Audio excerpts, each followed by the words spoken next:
In the Middle Ages, most people didn't cook at home and actually relied on fast food served from public cook shops. From meat pies and waffles to something called a rissole, the medieval equivalent of a McDonald's apple pie, these street vendors fed entire cities. Here's what life was really like at the medieval fast food shops that kept everyone alive. So, yeah, if these stories work for you, subscribe. And I'm curious, what time is it where you are? Comment your location and time. Got comments from Seattle to Stockholm last time. The time zone thing never stops being weird to me. So here's the plan. We're going back to medieval Europe. But first things first. Get yourself comfortable. And I mean properly comfortable. This is going to be a good one. The smell hits you first. Your eyes aren't even open yet, but your nose is already working overtime. Warm bread, roasting meat, and something sweet, maybe honey, all mixing together in the cool morning air. You're lying on a thin straw mattress in a tiny room above a chandler's shop in medieval London, and your stomach is already growling loud enough to wake the dead. Most people think medieval folk all cooked at home over their own hearths, stirring big pots of pottage all day long. But that's complete bullshit. Where exactly am I supposed to cook? You mutter, glancing around your single rented room. There's not even a fireplace, let alone a kitchen. You're not alone. In the city of Colchester in 1301, records showed that only 3% of tax-paying households had any kind of kitchen. 3%. Imagine your entire neighbourhood and only one house on the block has a kitchen. Even if you had a kitchen, you probably couldn't afford the pots. Cooking vessels were expensive, and most poor city dwellers didn't own a single one. So what did everyone eat? Fast food. Literal medieval fast food. The streets are just beginning to come alive as you leave your room. Dawn is breaking, and the cook shops are already firing up. This is London's version of McDonald's, Wendy's and Taco Bell all rolled into one, except with a lot more chance of food poisoning. Hot pies. Get your hot pies. A woman's voice carries through the narrow alley. She's standing in front of a small wooden structure that's barely more than a lean-to, but from it emerges the most incredible smell of meat and pastry. Her hands are blackened from the fire, her apron stained with grease, and she's holding what looks like a small hand-held pie. You want breakfast? She calls to you specifically, somehow picking you out from the small crowd already gathering. Penny pie, fresh made this morning. The term penny pie isn't just a cutesy name. It costs exactly 1 penny, which for most workers is about half a day's wages. Food is absurdly expensive in this time. Like, imagine spending 70% of your paycheck just to eat. That's normal here. You're about to reach for your coin purse when a fight breaks out nearby. "This meat is rotten," a man shouts, holding up what looks like a partially eaten pie. "I want my money back, you thieving witch." The cook, a burly man with forearms like small tree trunks, steps out from behind his counter. "The meat is perfectly good, you lying dog. You're just trying to get a free meal." The stakes of this argument are way higher than you'd think. In 1351, a man named Henry Petcher accused a cook named Henry de Passalov of selling him a putrid capon pie. The case went to court, where they actually produced the rotten pie as evidence. 8 other cooks were called in to inspect the pie. Think of it as the medieval version of the health department. "Careful," says a voice beside you. An old woman has appeared at your elbow. "See that wooden frame in the town square? That's the pillory. If that cook is found guilty of selling bad meat, he'll be locked in there for a day with the rotten food displayed in front of him." Wait, what? "Oh, yes," she continues, clearly enjoying your shocked expression. "But if the customer is lying about the meat being bad, then he goes to the pillory instead. So everyone has skin in the game, you see." This puts your complaints about getting the wrong order at Starbucks in perspective, doesn't it? You decide to play it safe and move on to another vendor. The street is filling up now, the narrow space crowded with people looking for breakfast. Cookshops line both sides of the street, some permanent structures, others just carts or tables set up for the day. White bread, fresh from the oven, calls a baker, his face flushed from the heat.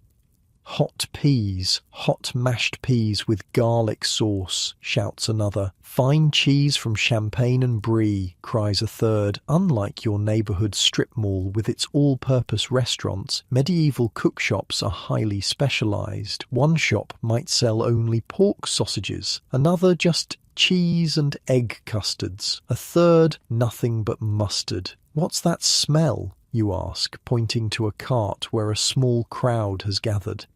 That's Marjorie's waffle cart, says a passerby. Best in London if you've got a sweet tooth and a few coins to spare. You push your way through and see a woman pouring batter onto a metal grid held over hot coals. The waffles look different from the modern version, thinner, crispier, and cut into smaller pieces. She's wrapping them in cloths and handing them to eager customers. Wafers, waffles, and rissoles, she calls out. Sweet or savoury, take your pick. What's a rissole, you ask, the unfamiliar word catching your attention. Marjorie looks at you like you've asked what bread is. Where are you from then? A rissole is... She gestures to a basket of what look like half-moon-shaped pastries. These here are apple and fig made with saffron dough and fried in good clean oil. Not like Willem's down the way. He fries in old oil and his rissoles taste like lamp fuel. You hand over a penny, a significant chunk of your daily budget, and take a rissole. The outer pastry is golden and crisp, dusted with a bit of sugar. When you bite into it, the filling is a paste of ground apples, figs, and spices. It's shockingly good, like a medieval apple pie, but portable. This is amazing, you say with your mouth full. Course it is. I use saffron in the dough. Gives it that yellow colour. Not cheap, mind you, but people know quality. Saffron, you assumed, would be prohibitively expensive in medieval England, an exotic import from distant lands, but apparently it's grown widely in Spain, France, and even parts of England during this period. It's still expensive, but not as rare as you might have thought. A commotion further up the street catches your attention. A man in fine clothes, clearly wealthy, is shouting at his servants.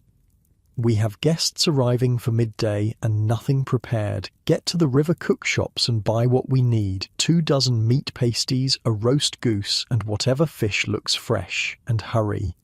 This was another aspect of medieval fast food culture, when unexpected guests arrived at your home, which happened constantly in a time without phones or advance warning. You didn't panic about cooking for them. You just sent a servant to the nearest cookshop to buy ready-made food. William Fitzstephen, writing around 1170, praised London's riverside cookshops for exactly this purpose.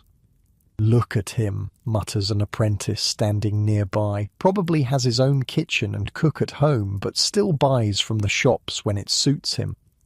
While cookshops primarily served the urban poor who couldn't cook at home, they weren't exclusively for them. Even the wealthy used them, especially when travelling. In 1267, a knight named Sir Roger Leyburn arrived in Canterbury with his entourage and immediately bought 68 capon pasties from the local cookshop. 68. Can you imagine walking into a KFC and ordering 68 buckets of chicken? The sun is properly up now, and the streets are crowded. Workers are grabbing quick breakfasts before heading to their jobs. Apprentices run errands for their masters, often stopping for a bite. Travellers who spent the night at local inns are buying food for their journey. A small boy darts through the crowd, a wooden tray hanging from a strap around his neck. Salt, Fine salt, he calls in a high, clear voice. Salt is essential for preserving food in a time without refrigeration, and it's also a valuable commodity. I'll take a measure, says a woman, handing the boy a coin. He carefully scoops some coarse grey salt into a small cloth bag and hands it to her. Mind where you buy your meat pies today, mistress. I heard John the cook was using 3-day-old meat in his pies yesterday. She clicks her tongue. Again? That man will end up in the pillory yet. Thanks for the warning, lad. This informal network of food safety warnings is crucial in a time before health inspectors or food safety regulations. Your best protection against food poisoning is word of mouth and the threat of public humiliation in the pillory. Speaking of regulations, they did exist. Cities tried to control food quality and prices, especially for staple foods. In 1379, London authorities ordered pie sellers to bake pasties of beef at 1/2 penny, just as good as those at a penny. It was a form of price control during hard times. You continue walking, taking in the full sensory assault of a medieval food street. The smoke from cooking fires hangs in the air. Vendors shout over each other, competing for customers. The cobblestones are slick with grease and food scraps. Ribs of beef, both fat and full fine, calls a cook, quoting a line that will eventually appear in a poem called London Lickpenny, written around 1450. Hot pescode, shouts another, selling fresh peas in their pods. Strawberry ripe and cherries in the rise. A woman with a basket of fresh fruit moves through the crowd. The variety is astounding. For all the challenges of medieval life, and there were many, the food culture was vibrant and diverse. These weren't just places to grab a quick, bland meal. They were social hubs where people gathered, gossiped and connected. You stop at another stall, this one selling small bowls of stew. What's in it? You ask cautiously, remembering the argument about the rotten meat. Good beef, fresh today, with onions and garlic sauce, says the cook. 2 pence for a full bowl. That's steep, nearly a full day's wages for many workers, but the smell is irresistible. You hand over the coins and take the wooden bowl. The stew is rich and flavourful, with chunks of meat and thick gravy that you sop up with a hunk of bread. As you eat, you observe the people around you. A group of labourers share a large meat pie, tearing it into rough portions with their hands. A merchant in better clothes daintily eats a small fish pastry while discussing business with a colleague. 2 women, possibly servants, hurry by with baskets full of food, likely breakfast for their employers. You finish your stew and hand the bowl back to the cook, who rinses it quickly in a bucket before filling it for the next customer. No disposable packaging here. Everything is reused. The morning is advancing, and the character of the food being sold is changing. Breakfast items are giving way to heartier fare for the midday meal. Fresh batches of pies come out of ovens. Meat turns on spits over open fires. The smell is incredible, and occasionally terrible when a whiff of less than fresh ingredients cuts through the general aroma. A cart rumbles by, larger than the others. It has an actual oven built into it, a mobile bakery selling fresh-baked goods throughout the city. The ingenuity is impressive. That's new, says an old man standing nearby, noting your interest. Those oven carts. Started seeing them about 10 years ago. Clever idea, bringing the oven to the people instead of making people come to the baker's shop.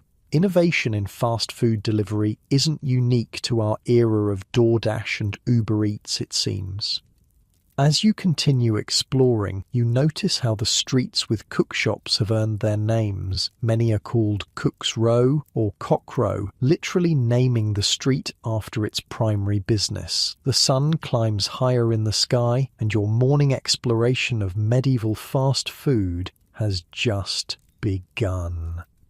There are still so many aspects of this food culture to discover. The regulations, the social dynamics, the economics of it all. You realize that this system, for all its flaws and health hazards, was an essential survival mechanism for medieval city dwellers. Without cookshops, urban life as it existed would have been impossible. These weren't just convenient options, they were necessary infrastructure that kept entire cities fed. And as your stomach rumbles again, you wonder what you'll discover for your midday meal in this world of medieval fast food. The sun is firmly up now and you've had your fill of breakfast pastries, but you're curious about these cookshops. Who runs them? How do they work? What's it like to be on the other side of that counter?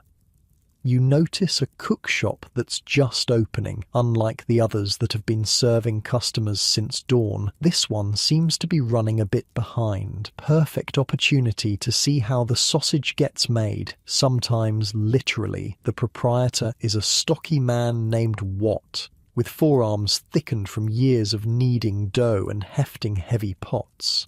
His day started long before the first customer arrived. Been up since well before cockcrow, he tells you with a yawn when you strike up a conversation. Always am. You glance behind him at the small shop. It's barely more than a covered stall, with a hearth built at the very front where passers-by can see and smell the food cooking. There's a wooden counter worn smooth from years of use, a couple of tables for mixing and preparing food, and shelves lined with pots, bowls, and bundles of herbs. Want to see how it's done? Watt asks, noticing your interest. I could use an extra pair of hands this morning. My boy's down with a fever and my wife's minding our other stall across town. Multiple locations? Medieval fast food chains already exist. Who knew? You agree to help, and Watt immediately puts you to work. First thing we do is light the fire, he says, building up a small pyramid of charcoal and wood in the hearth. Takes time to get hot enough for cooking, so it's the first task of the day. While the fire catches, he pulls out a large bowl and starts mixing flour with water. Basic dough, he explains. We'll use it for meat pies mostly. The fancier shops use butter in their dough, but that drives up the cost. My customers want filling food at a fair price. You watch as he adds a pinch of salt and a tiny thread of yellow-orange spice. Saffron, you ask, surprised to see such an expensive ingredient in a humble pie shop. Just a touch, he winks, gives the dough colour, makes customers think they're getting something special, worth the cost for the extra business it brings. Smart marketing. Medieval style. While the dough rests, Watt heads to a small back room you hadn't noticed and returns with a wooden tray of meat. Got this from the butcher yesterday, he says. Mostly beef and pork scraps, but good quality. Some shops buy the dregs that no one else wants, but that's how you end up in the pillory with rotten meat around your neck. The pillory, that public punishment you heard about earlier. A sobering reminder of the consequences of cutting corners in the food business. How do you know which suppliers to trust, you ask, watching him chop the meat into small pieces with practiced efficiency. Been in the business 20 years, he says. You learn who sells good product and who's trying to cheat you. There's a butcher on Eastcheap who waters down his blood pudding so much it's practically soup, and a baker on Bread Street who mixes ground peas into his flour when wheat prices go up.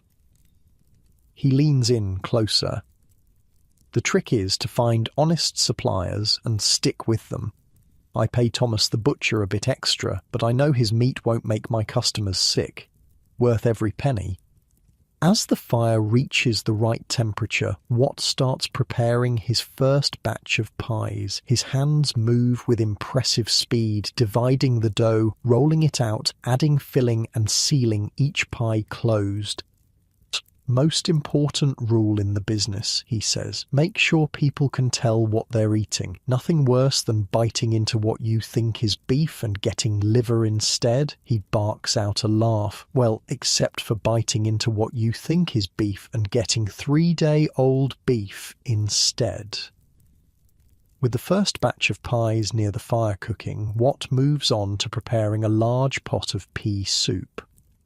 Simple fare, he says, but filling. Dried peas, onions, garlic, and a bit of salt pork for flavour. Sells out every day, especially in winter. You notice he has a system. While one thing cooks, he prepares the next. Nothing is wasted, not ingredients, not time, not space. It's a small operation running with remarkable efficiency. Been a cook all your life? You ask, helping him peel onions. His face clouds briefly. Born to it. My father was a cook before me, and his father before him. Started as his helper when I was barely tall enough to see over the counter. Took over the shop when he lost 3 fingers to a butcher's cleaver. Ouch. Occupational hazard. The guild wasn't happy about me taking over so young. I was only 15, but they made an exception since I'd been trained properly. The guild. Of course there would be a guild for cooks, just as there were guilds for other trades. These professional organisations controlled who could practice the trade, maintained standards, and wielded considerable power. What does the guild do, you ask, curious about this aspect of medieval business life? Sets rules mostly. What says stirring the pea soup, how much we can charge, what kinds of food we can sell, who can open a shop and where. They inspect our shops too, make sure we're not selling bad food or using false weights. He adds a handful of herbs to the pot. They also protect us. If someone refuses to pay or accuses you falsely of selling bad food, the guild will back you in court. Without the guild, he makes a cutting motion across his throat. The first customers start arriving, and you watch as Watt transforms from focused cook to cheerful salesman. Hot pies fresh from the fire, he calls out. Best in London, come and taste. A labourer approaches, coins already in hand. The usual Watt, he says. Without missing a beat, Watt hands him a meat pie wrapped in a piece of clean cloth. Beef today, John, just how you like it. Another customer, better dressed, approaches next. What's fresh this morning?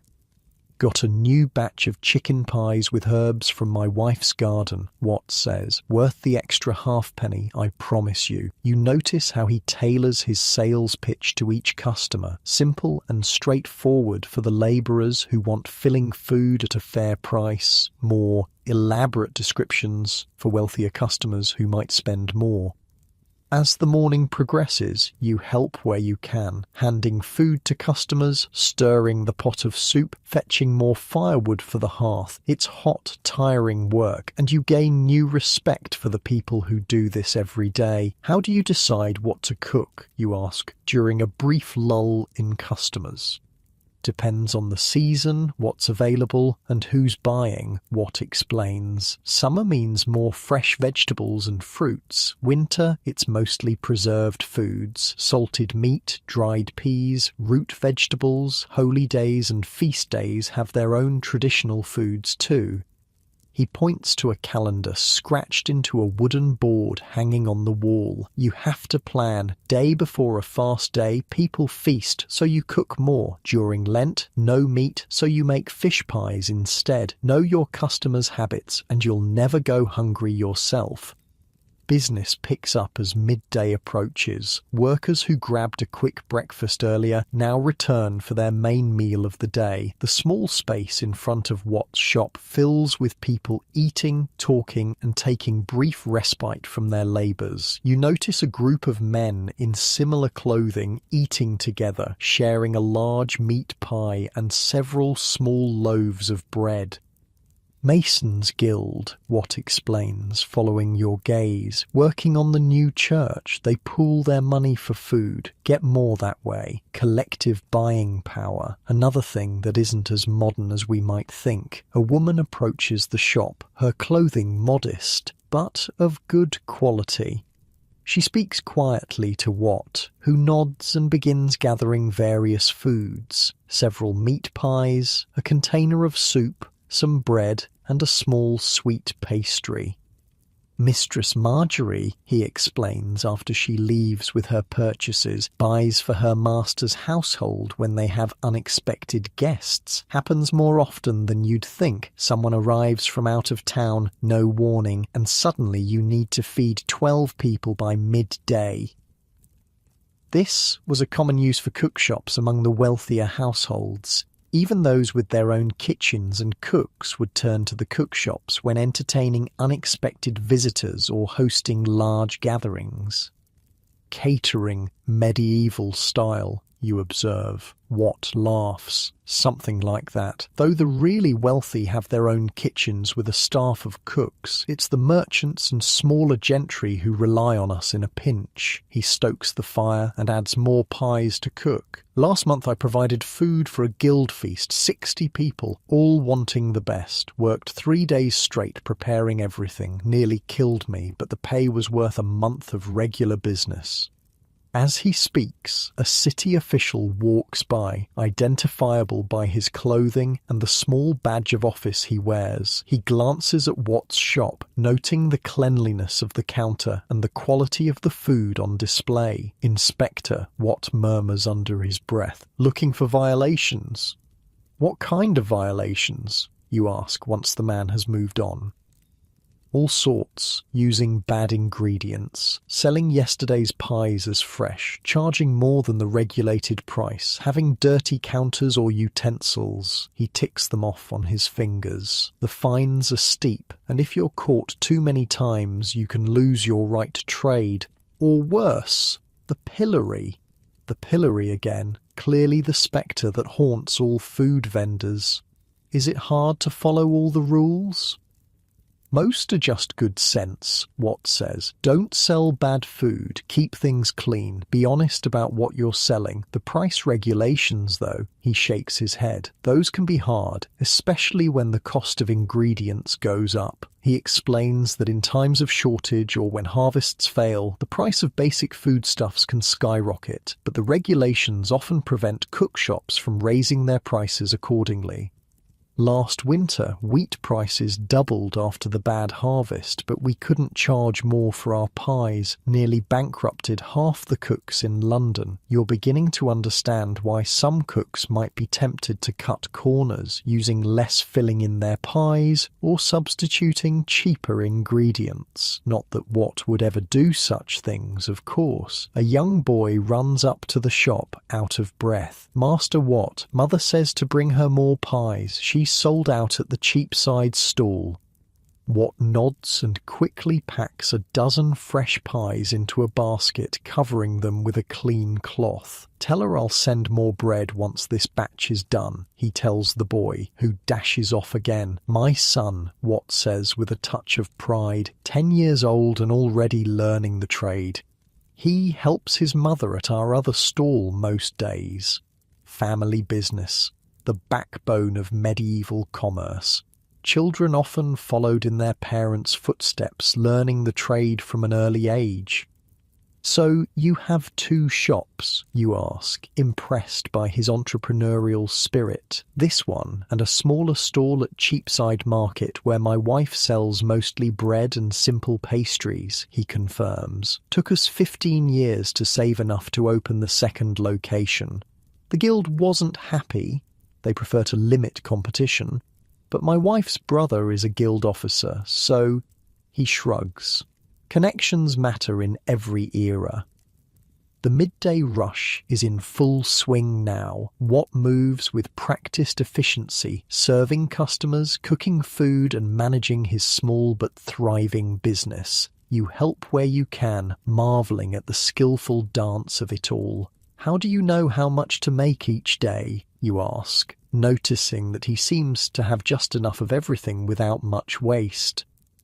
Experience, he says simply. You learn to read the signs, weather, day of the week, which trades are busy if there's a fair or market day. Rainy days mean fewer customers, but they buy more to take home. Sunny days, more customers, but smaller purchases.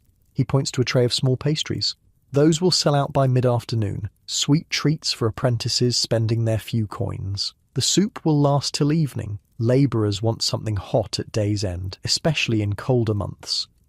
Despite the regulations and competition, you realise that running a cookshop could be quite profitable. Watt owns 2 locations after all, which suggests he's doing well for himself. Is the cooking business good money? You ask directly. Watt glances around to make sure no one is listening too closely. Good enough, he says quietly, won't make you rich like a merchant trading in spices from the East, but you won't starve either. My father owned just this shop. Now I have two, and I'm saving to help my son open his own when he's old enough. He looks around his simple shop with clear satisfaction. Food is always in demand. People need to eat, regardless of what else happens in the world. Wars, plagues, changes in fashion, none of that stops hunger. A surprisingly philosophical observation from a humble cook.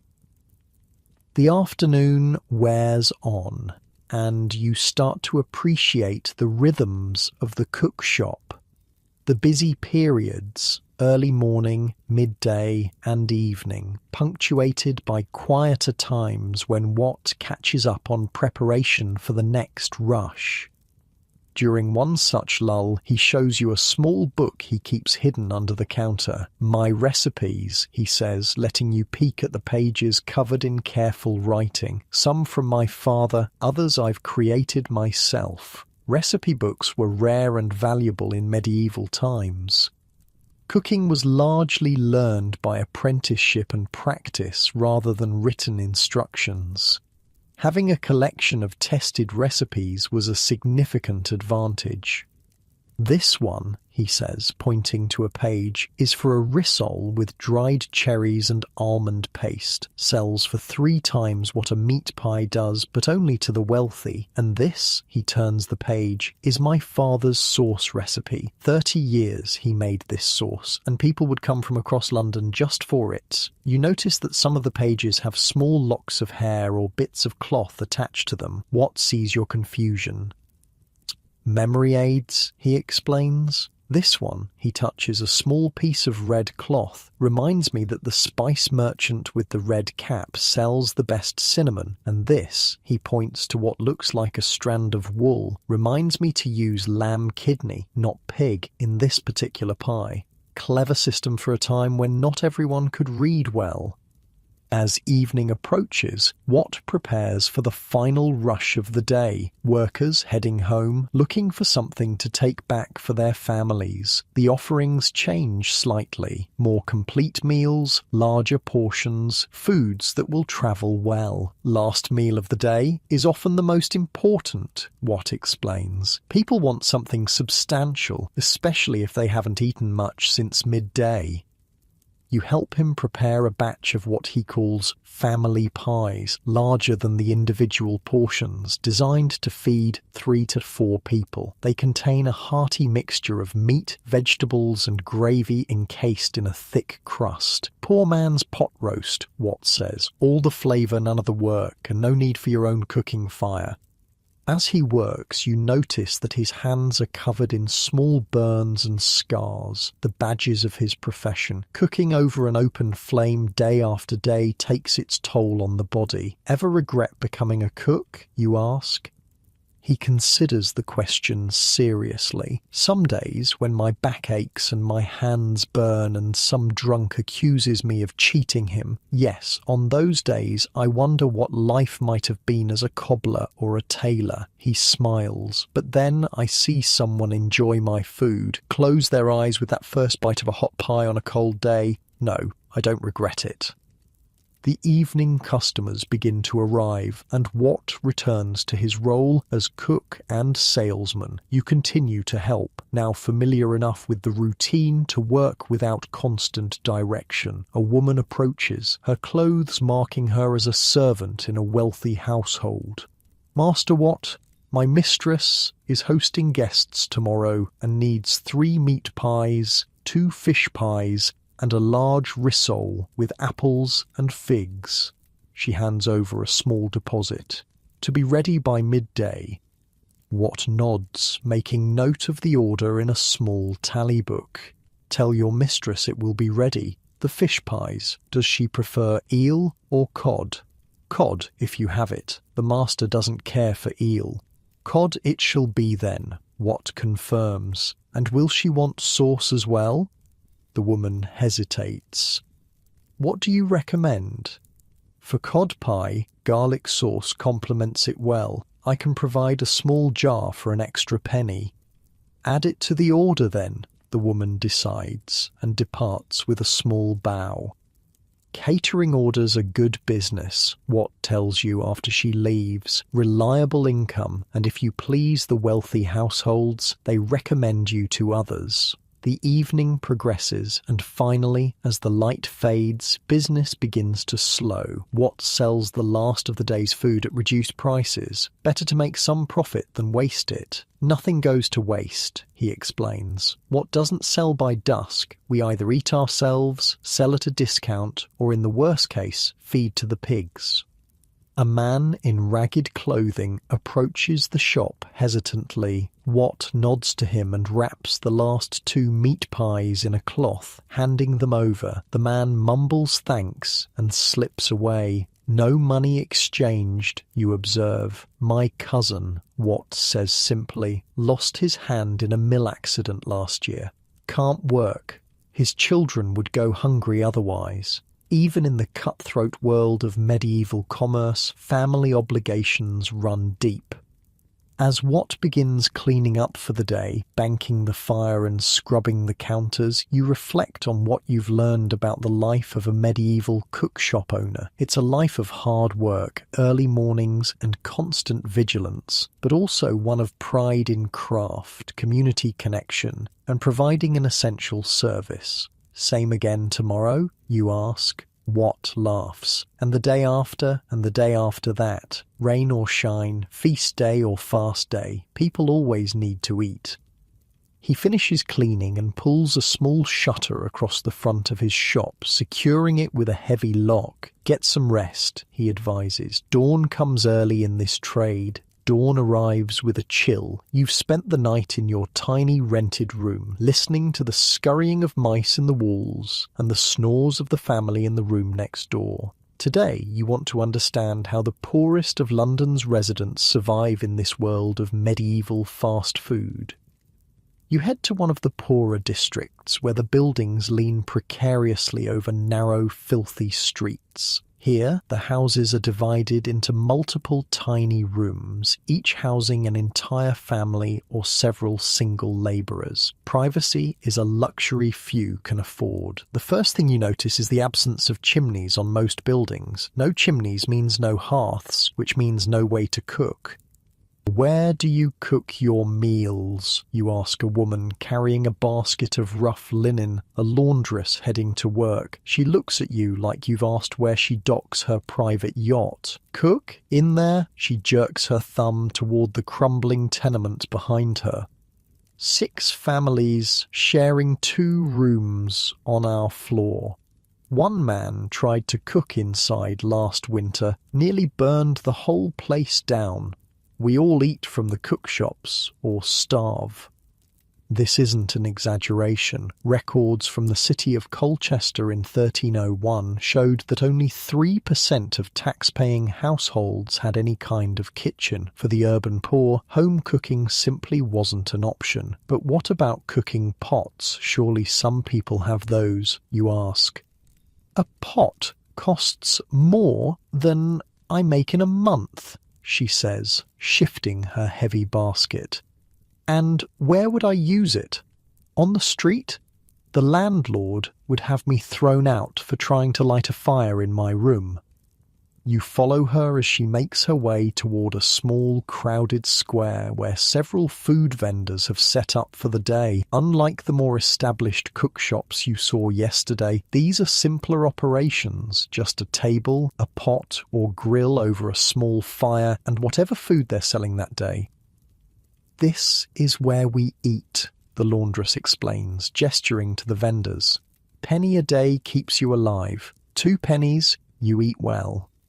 A penny a day for food doesn't sound like much, but it's a significant chunk of the average worker's wages. Most labourers in medieval London earned between 2 and 3 pennies a day. That means they're spending 30 to 50% of their income just on basic sustenance. The laundress approaches a vendor selling what looks like a thin gruel from a large pot. The usual, Edith, she says, handing over a small coin.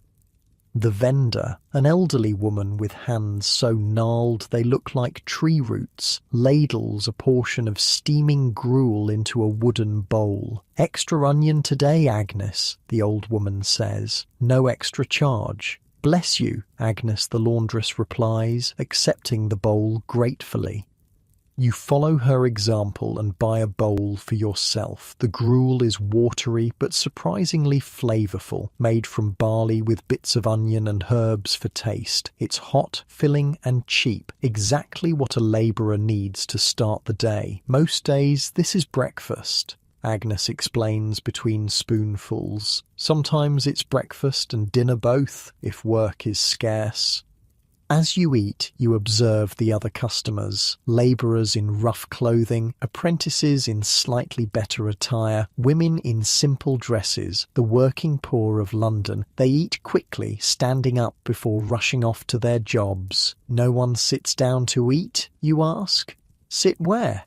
Agnes laughs. Tables and chairs cost money. Time costs money. We eat standing, walking sometimes, and get back to work. Fast food in its purest form, not for convenience, but necessity. A commotion draws your attention to the end of the square. A man in an official-looking tunic is arguing with a food vendor. "What's happening?" you ask Agnes. "Price inspector," she says grimly, making sure no one's charging more than the regulated amount. Baker there probably tried to shrink his loaves without dropping the price. Is that common? She snorts. When grain prices go up, everyone tries to make ends meet somehow. Bakers make smaller loaves. Cook shops put less meat in the pies. We all do what we must to survive. The inspector confiscates several loaves of bread and marks something in a small book.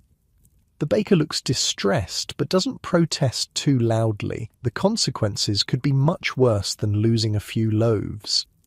What happens to him now, you ask?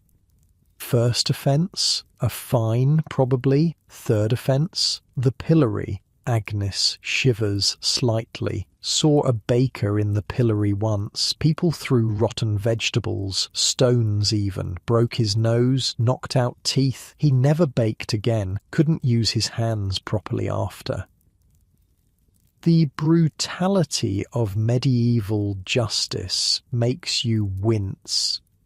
Yet there's a certain harsh logic to it. In a world without refrigeration or food safety regulations, selling substandard food could literally kill people. Agnes finishes her gruel and hands the bowl back to Edith. "Same time tomorrow," she says, and hurries off to work.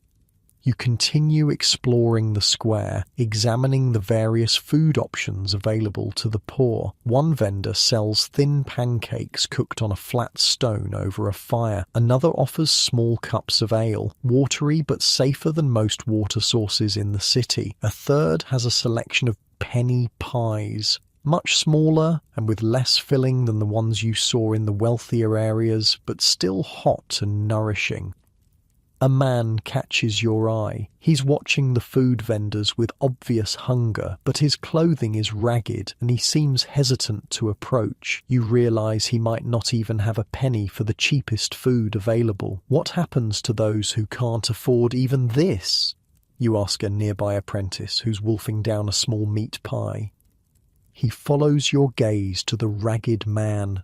Church alms, begging, theft, he says matter-of-factly. Hospitals feed some. Most parishes have a bread dole once a week. Not enough, but something. As if on cue, church bells begin to ring from a nearby parish church. The ragged man's head jerks up and he hurries toward the sound, along with several other desperately poor individuals. Wednesday bread dole. the apprentice explains. They give a small loaf to anyone in the parish who needs it. Been that way since my grandfather's time. You follow the small crowd to the church, curious to see this medieval welfare system in action. At the church gate, a priest and 2 assistants are handing out small loaves of dark bread to a line of people, mostly elderly, disabled, or women with small children. The ragged man joins the line, head bowed. The truly destitute rely on charity, explains an older woman standing near you, noticing your interest. Cookshops are for those with at least some coins to spend. And if charity isn't enough, you ask? Her expression darkens. People starve, not as much in good years, but when harvests fail. She trails off, then adds, winter of 1315, after the rains ruined the crops, they say 1 in 10 in London died before spring. The poor first, always the poor first. The harsh reality of medieval survival hits you. The cookshops provide an essential service, but they're still businesses. If you can't pay, you don't eat. You return to the square where the morning food vendors are starting to pack up as midday approaches. New vendors arrive, setting up for the main meal of the day. The offerings are slightly heartier, more substantial pies, a thick pottage with floating bits of vegetables and occasional meat, bread with drippings. An older man sets up a cart with a small brazier on which he begins to cook what looks like sausages. Best penny sausages in London, he calls out. Pork and herbs, made fresh this morning. You buy one, wrapped in a piece of bread. The sausage is fatty and heavily spiced. The spices likely hiding the taste of meat that's not entirely fresh. Still, it's hot, filling, and costs just 1 penny. How do people budget for food, you ask the sausage seller during a lull in customers. Most labourers spend half their coin on food, sometimes more, he says, turning sausages on his brazier. Single man might do all right. Family man, he shakes his head. Wife works too, children when they're old enough. Even then, it's hard. What's a typical day's meals look like? For a labourer with steady work, gruel or bread in the morning, bread and ale midday, maybe with cheese or an onion if they're flush. Evening, a penny pie or pottage to share with the family. He pokes at his sausages. Bad week, maybe just bread all day or even nothing in the morning, and I so. As you eat your sausage, you notice a group of men in similar clothing pooling their coins to buy food together. They purchase a larger pie and several loaves, then divide everything between them. Masons, the sausage seller explains, working on the new church tower, buy together, save a bit that way, smart lads. Collective purchasing, a medieval survival strategy. By pooling resources, workers can buy in slightly larger quantities and get better value. You see other examples of this around the square. 2 women sharing a bowl of pottage, a family dividing a single large pie, apprentices from the same workshop eating communally from a shared pot. "Hey, you there," calls a voice. You turn to see a harried-looking woman gesturing to you. "You're new here, looking for work?" "Perhaps," you say, curious. "My husband runs the tannery over on Leather Lane. Always needs strong backs to haul hides." She looks you up and down. "Pays 3 pennies a day in summer, 2 in winter when work slows. Start tomorrow if you want." 3 pennies a day. Enough to survive, but barely. If you spent 1 penny on breakfast, 1 on dinner, and saved 1 for rent and all other expenses, there's no margin for error. 1 illness, 1 day without work, and hunger follows close behind. "I'll think on it," you tell her. She shrugs and moves on, looking for other potential workers. Labour is always needed in the city, but it's rarely well paid. The midday meal crowd thins as people return to work. You continue exploring, making your way to another neighbourhood, still poor but not quite as desperate as the first. Here, the housing is slightly better. Some buildings have proper hearths with chimneys, though many families still share a single fire. In the small squares and on street corners, food vendors still do brisk business. A woman sits by a small fire, cooking what appear to be small fish on sticks. Fresh sprats, she calls, 3 for a penny. The tiny fish are cooked whole, head, tail, everything, and eaten that way too. You buy 3 and find them crispy and salty. Not substantial, but the oily fish provides important nutrients often missing from the poor diet of bread and pottage. Most here can cook a bit at home, explains the fish seller when you ask. But who has the time? Men work from dawn to dusk. Women too, many of them. Spinning, weaving, laundry, childcare. Easier to buy ready food than spend hours cooking. It's a reminder that cookshops serve not just those who cannot cook at home, but also those who have no time to do so. As afternoon wears on, you make your way back toward the first neighborhood. The evening food vendors are setting up, preparing for workers returning home. The offerings are similar to what you saw at midday, but with more emphasis on food that can be taken home to share with family. Family pies, calls a ruddy-faced cook, displaying large pies about the size of your 2 hands together. Feed 4 for 3p. Compared to individual servings, these family-sized portions offer better value, but they still represent a significant outlay for a poor family. You notice a group of children hanging around the edges of the square, watching the food vendors with hungry eyes. One breaks away from the group and approaches a vendor selling the last of his morning bread at a discount. "Please, master, any scraps for my mother? She's sick abed," the child says, voice practiced in the art of pitiful begging. The vendor hesitates, then wraps a small end of bread in a cloth and hands it to the child. "Tell her to get well soon," he says gruffly. The child scampers off, clutching the precious food. The other children try their luck with different vendors with varying success. Some receive small scraps, others are shooed away. "Street children," says a woman beside you, watching the scene. Some orphans, some just sent out by hungry families to scavenge what they can.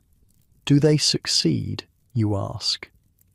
"Often enough to keep trying," she says. Most vendors have some soft spot, especially at day's end when food would go to waste otherwise. Rather give it to a hungry child than throw it to the pigs. Evening settles over the city, and the working poor of London make their way home, many stopping to purchase their final meal of the day. You watch a labourer counting out pennies carefully before buying a family pie and a small loaf of bread. Likely all his family will eat that evening. Near the edge of the square, you notice something you hadn't seen earlier, a large pot sitting over a communal fire. Several women are adding ingredients to the pot, while others stir it occasionally. "What's happening there?" you ask a passing man. "Community pot," he explains. "Each family contributes what they can, an onion, a turnip, a bone with some meat still on it, better than what any could make alone."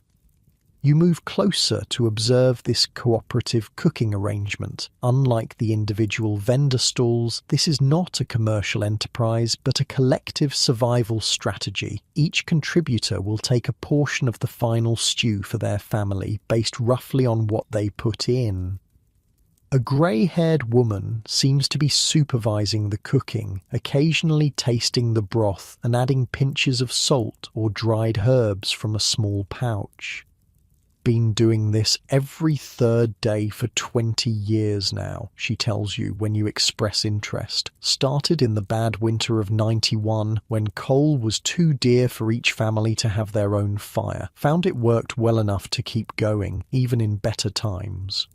This communal cooking arrangement is a reminder that medieval people were resourceful in finding ways to survive. The cookshops provided one solution for those who could afford them, but the poorest developed their own systems of mutual aid.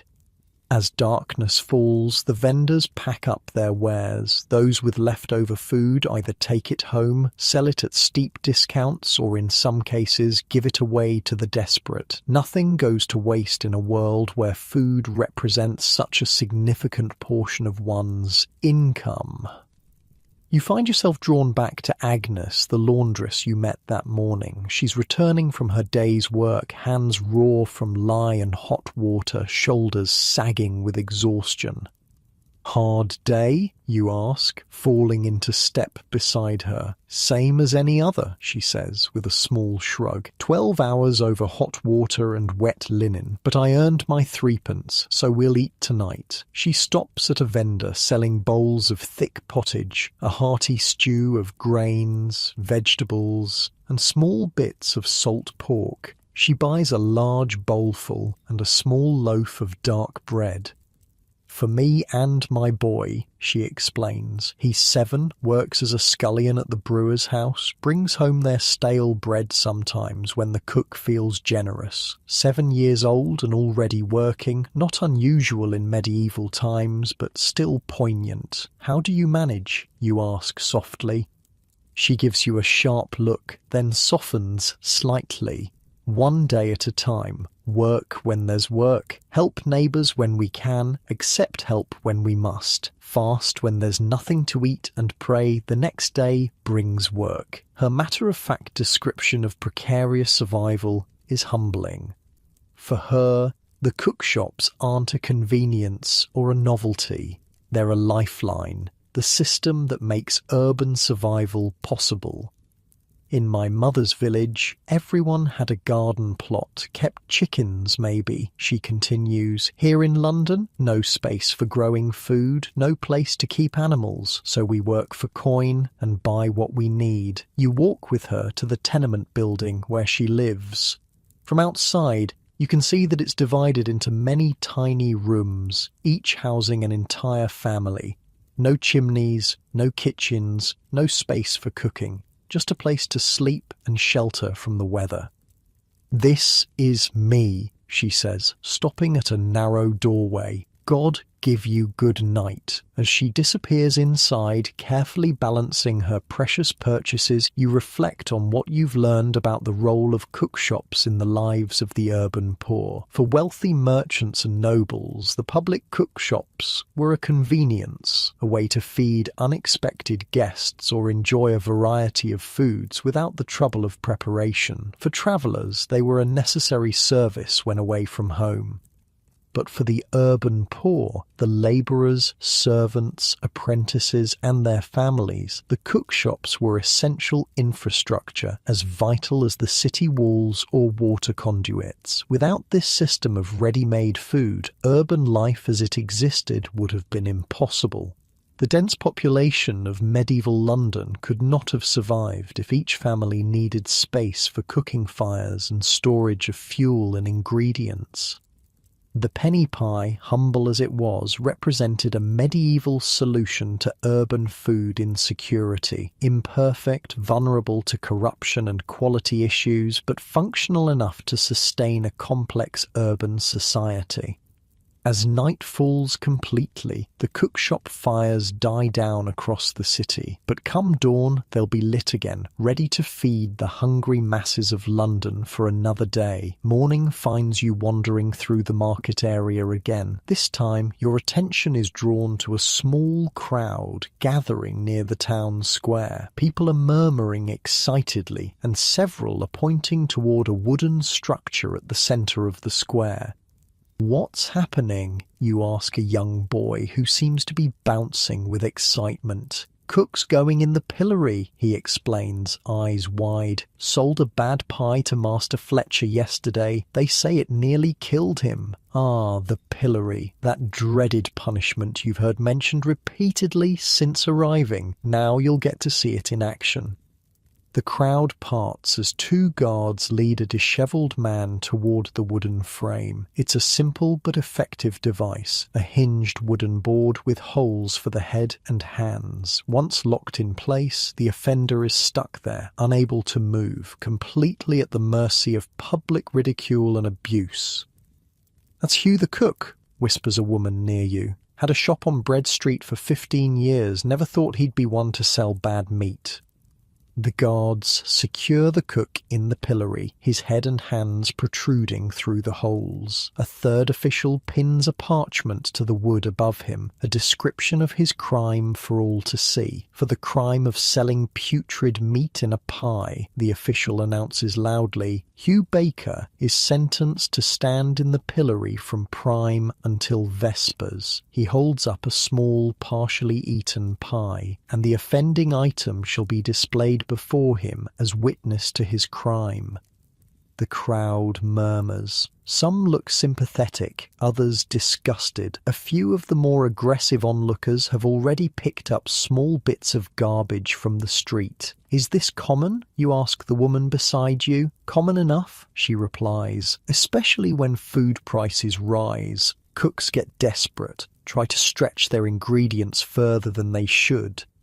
You notice that not everyone in the crowd seems convinced of Hugh's guilt. Two men in aprons, fellow food vendors perhaps, are shaking their heads. Never known Hugh to sell bad meat, one mutters. Been buying from the same butcher for years. Might not have been his fault, the other agrees. Meat can turn quick in this heat, or maybe the Fletcher just has a weak stomach. Food safety in medieval times was a complex issue. Without refrigeration, preservatives, or modern understanding of bacteria, food could go bad quickly. Yet people understood the dangers of spoiled food all too well, even if they didn't understand the science behind it. Your mind goes to the case you heard about earlier, Henry Peche and his infamous rotten capon pie. This was a real court case from 1351, where a customer accused a cook of selling him meat that was putrid and stinking and an abomination to mankind. You decide to ask around about that famous case to better understand how food safety was handled. An older man selling ale from a cart proves knowledgeable. Ah, the Peche case. That was before my time, but my father spoke of it. Quite the scandal. What exactly happened? You prompt. Well, he sets down his ladle, clearly warming to the topic. Henry Peche and his friend bought 2 capon pasties from a cook named Henry de Passelot. They ate most of the first one before realizing the meat was bad. When they checked the second pie, they found it was also rotten. And they took it to court, you ask? Brought the actual pie as evidence? The ale seller chuckles. Can you imagine the smell in that courtroom? Anyway, they called in 8 other cooks to inspect the pie, sort of like a jury of peers. The cooks confirmed the meat was indeed putrid, and the cook was sentenced to the pillory. The fascinatingly detailed nature of this case reveals just how seriously food safety was taken. This wasn't just a customer complaint, it was a formal legal proceeding with physical evidence and expert testimony. What would have happened if the meat had been good? You wonder.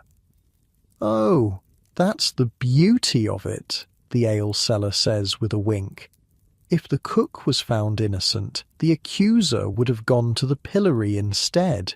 Makes people think twice before making false accusations. This system created a certain balance. Cooks were deterred from selling bad food by the threat of public punishment, but customers were equally deterred from making false claims. Your attention is drawn back to Hugh in the pillory as someone throws a rotten turnip at him. It splatters against the wood just inches from his face. The crowd laughs. That's not right, says a stern voice. A well-dressed man pushes through the crowd, his clothing marking him as a guild official of some kind. This man has been sentenced to public shame, not assault. The next person who throws anything will answer to the watch. The crowd quiets somewhat under his authoritative glare. The guild official approaches Hugh and speaks to him briefly, too quietly for you to hear. "Who's that?" you ask a nearby apprentice. "Master Thorne, head of the Cook's Guild," the boy explains. He takes food quality very seriously, inspects cook shops himself sometimes. The guilds, those professional organizations that controlled various trades, played a crucial role in maintaining standards. A cook, who repeatedly sold bad food, wasn't just breaking the law, he was damaging the reputation of all cooks. The guild had a vested interest in maintaining quality and punishing offenders. You follow Master Thorn as he leaves the square, curious to learn more about how food was regulated. He walks briskly through the streets, occasionally stopping to glance into cook shops along the way. At one shop, he pauses longer, watching as the cook prepares pies for the midday rush. Without warning, he approaches the counter. "Master Simmons," he says firmly, "may I inspect your meat?" The cook, a nervous-looking man with a thin moustache, nods quickly. "Of course, Master Thorn. Just got it fresh from the butcher this morning." Thorn examines the meat carefully, prodding it with a finger and even sniffing it. He nods, apparently satisfied. "And your bread?" he asks. The cook gestures to a stack of small loaves. Thorn breaks one open, checking the texture and sniffing again. "All seems in order," he says finally. "Carry on." As he leaves, you fall into step beside him, introducing yourself as a visitor interested in the city's food system. "Fascinating work you do," you comment. "Do you inspect all the cook shops regularly?" He gives you an appraising look. "The guild appoints inspectors for each district. We check weights, quality, and cleanliness, more often when there are complaints." "What are the most common violations?" "Reheating old food is the worst offence," he says firmly. "Some cooks take yesterday's unsold pies, warm them up and try to sell them as fresh. Dangerous practice. Food that sits too long can sicken or kill. This matches what you've learned about medieval food regulations." There were specific ordinances against selling reheated food, which was seen as a deceptive practice that masked potentially spoiled ingredients.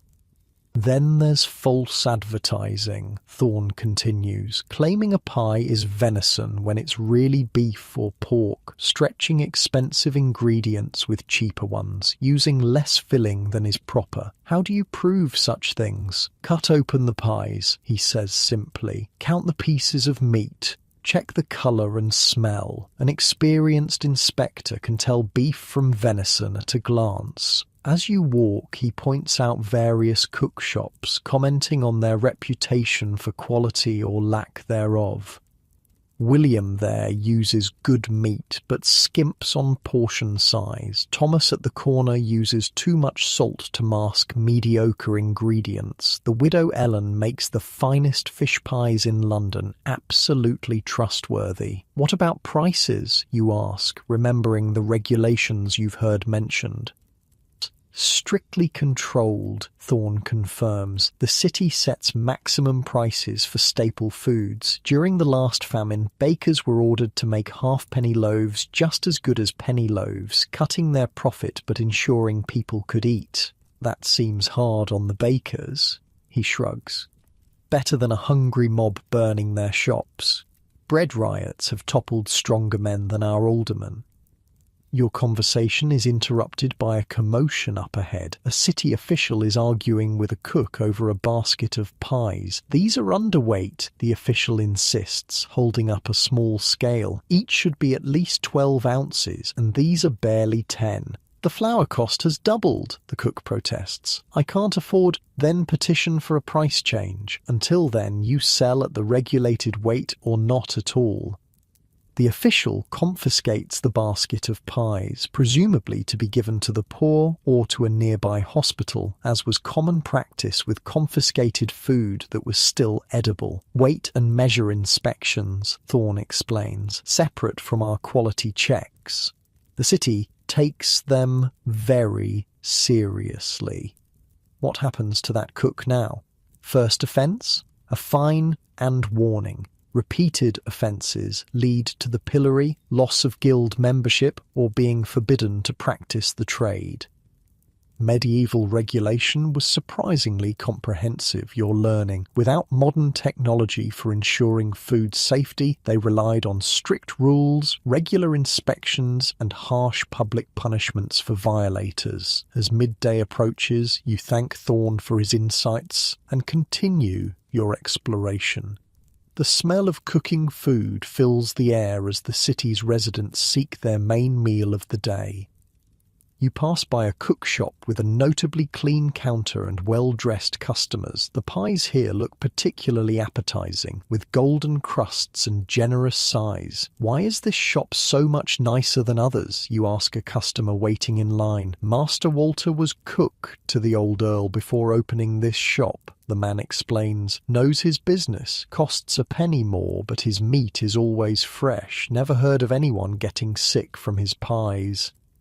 Reputation was currency in the medieval food business. A cook known for quality could charge premium prices and attract wealthy customers. Conversely, a cook with a bad reputation might find himself out of business, or worse, in the pillory. Further down the street, you notice a woman selling sauce from earthenware pots. Garlic sauce for your meat, she calls. Green sauce for your fish. Best in London, made fresh this morning. Sauces were an important part of medieval cuisine, often sold separately from the main dishes. They could add flavour to simple foods, but they also served another purpose, disguising the taste of meat that wasn't quite fresh. You buy a small portion of garlic sauce and continue on, soon finding yourself back near the pillory. Hugh the cook is still there, looking miserable in the midday sun. The crowd has mostly dispersed, though a few people still linger to point and comment. An official stands nearby, ensuring no one abuses the prisoner too severely. The partial pie that was evidence of his crime sits on a small shelf in front of him, now attracting flies in the heat. Seems a harsh punishment for one bad pie, you comment to the official. He gives you a stern look. One bad pie can kill a man. Besides, the court determined it wasn't an accident. He knew the meat was turning and sold it anyway. How could they prove that? His own assistant testified, said Hugh had complained about the meat smelling off that morning, but used it anyway because he couldn't afford to throw it out. The official shakes his head. Bad business all around. This highlights another aspect of medieval food regulation, the reliance on testimony from those involved in the food preparation process. Assistants, apprentices, and even family members might be questioned about a cook's practices. You continue your walk, stopping at another cook shop for a midday meal. This one specialises in fish with several varieties on display. Which is freshest, you ask the cook, now wary after all you've learned. The cod came in this morning, he says, pointing to a pile of white fish pieces. The herring was yesterday, but it's salted, so keeps well. You choose the cod and watch as he wraps it in a thin pastry and places it near the fire to cook. While waiting, you ask him about food safety from his perspective. It's a constant worry, he admits. Fish turns quickly, especially in summer. I have to judge carefully how much to buy each day. Too much means waste or risk selling old fish. Too little means turning away customers. What do you do with leftovers? Feed my family if it's still good. Sell at a discount late in the day. After that, it either goes to the pigs or gets buried. He hands you the finished pie wrapped in a piece of clean cloth. No cook with sense tries to sell bad fish. Word spreads too quickly and then you're ruined. Or worse. As you eat your fish pie, which is indeed fresh and delicious, you reflect on the complex system of food safety that existed in medieval times. Without modern technology or scientific understanding, they relied on 1. Strict regulations about food quality and prices. 2. Regular inspections by guild and city officials. 3. Severe punishments for violations, including public humiliation. 4. A legal system that took food crimes seriously. 5. the powerful incentive of reputation. It wasn't perfect. People still got sick from food and unscrupulous vendors still found ways to cheat, but it was remarkably effective given the limitations of the era. Your meal finished, you continue exploring the city. Near the river, you come across a covered market where several butchers have their stalls. The smell of fresh blood and raw meat is strong, flies buzz everywhere, and the butchers work with practiced efficiency, breaking down carcasses and serving customers. "Looking for something specific?" asks a butcher, noticing your interest. "Just observing," you say. "How do cook shops know which butchers to trust?" He laughs. "They know. Word gets around. Butchers like me who sell fresh meat at a fair price get the steady business. Those who try to pass off old meat or short weight don't last long." "Do you work with particular cook shops regularly?" "Got 6 shops that buy from me every morning," he says with pride. "Been serving them for years. They know what to expect, and I know what they need." These established relationships were another safeguard in the food system. Cooks who found reliable suppliers stuck with them, creating mutual accountability. As afternoon begins to fade toward evening, you make your way back toward the center of town. The cook shops are preparing for the evening rush, when workers will buy food to take home to their families. You pass Hugh again, still in the pillory, but looking even more dejected than before. His ordeal is nearly over. Vespers bells will soon ring, signaling the end of his public punishment, but the damage to his reputation may be permanent. A woman stops in front of him, arms crossed. "My boy was sick 3 days after eating one of your pies last month. Was that bad meat too, I wonder?" Hugh can't respond effectively, trapped as he is, but his eyes show a mix of shame and resentment. Another passerby spits on the ground near the pillory. "Should lose his shop for good, he should. Can't trust a man who'd poison customers for profit." But not everyone is so condemning. An elderly man pauses to offer Hugh a drink of water, holding a cup to his lips since his hands are restrained. "There but for God's grace go any of us," the old man murmurs. "Mistakes happen in every trade."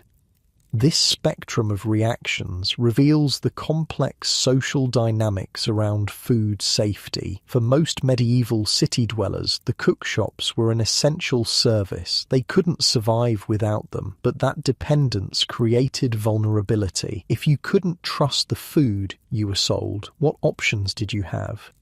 Evening bells begin to ring, and officials return to release Hugh from the pillory. His hands and neck must be stiff and painful after hours in the uncomfortable position. He rubs them gingerly as he's released, head bowed to avoid meeting anyone's eyes. "What happens to him now?" you ask a bystander. "Depends on the full sentence," she says. "Might just be the day in the pillory, or he might be fined as well. His guild will have words for him too, I expect. Will his shop survive?"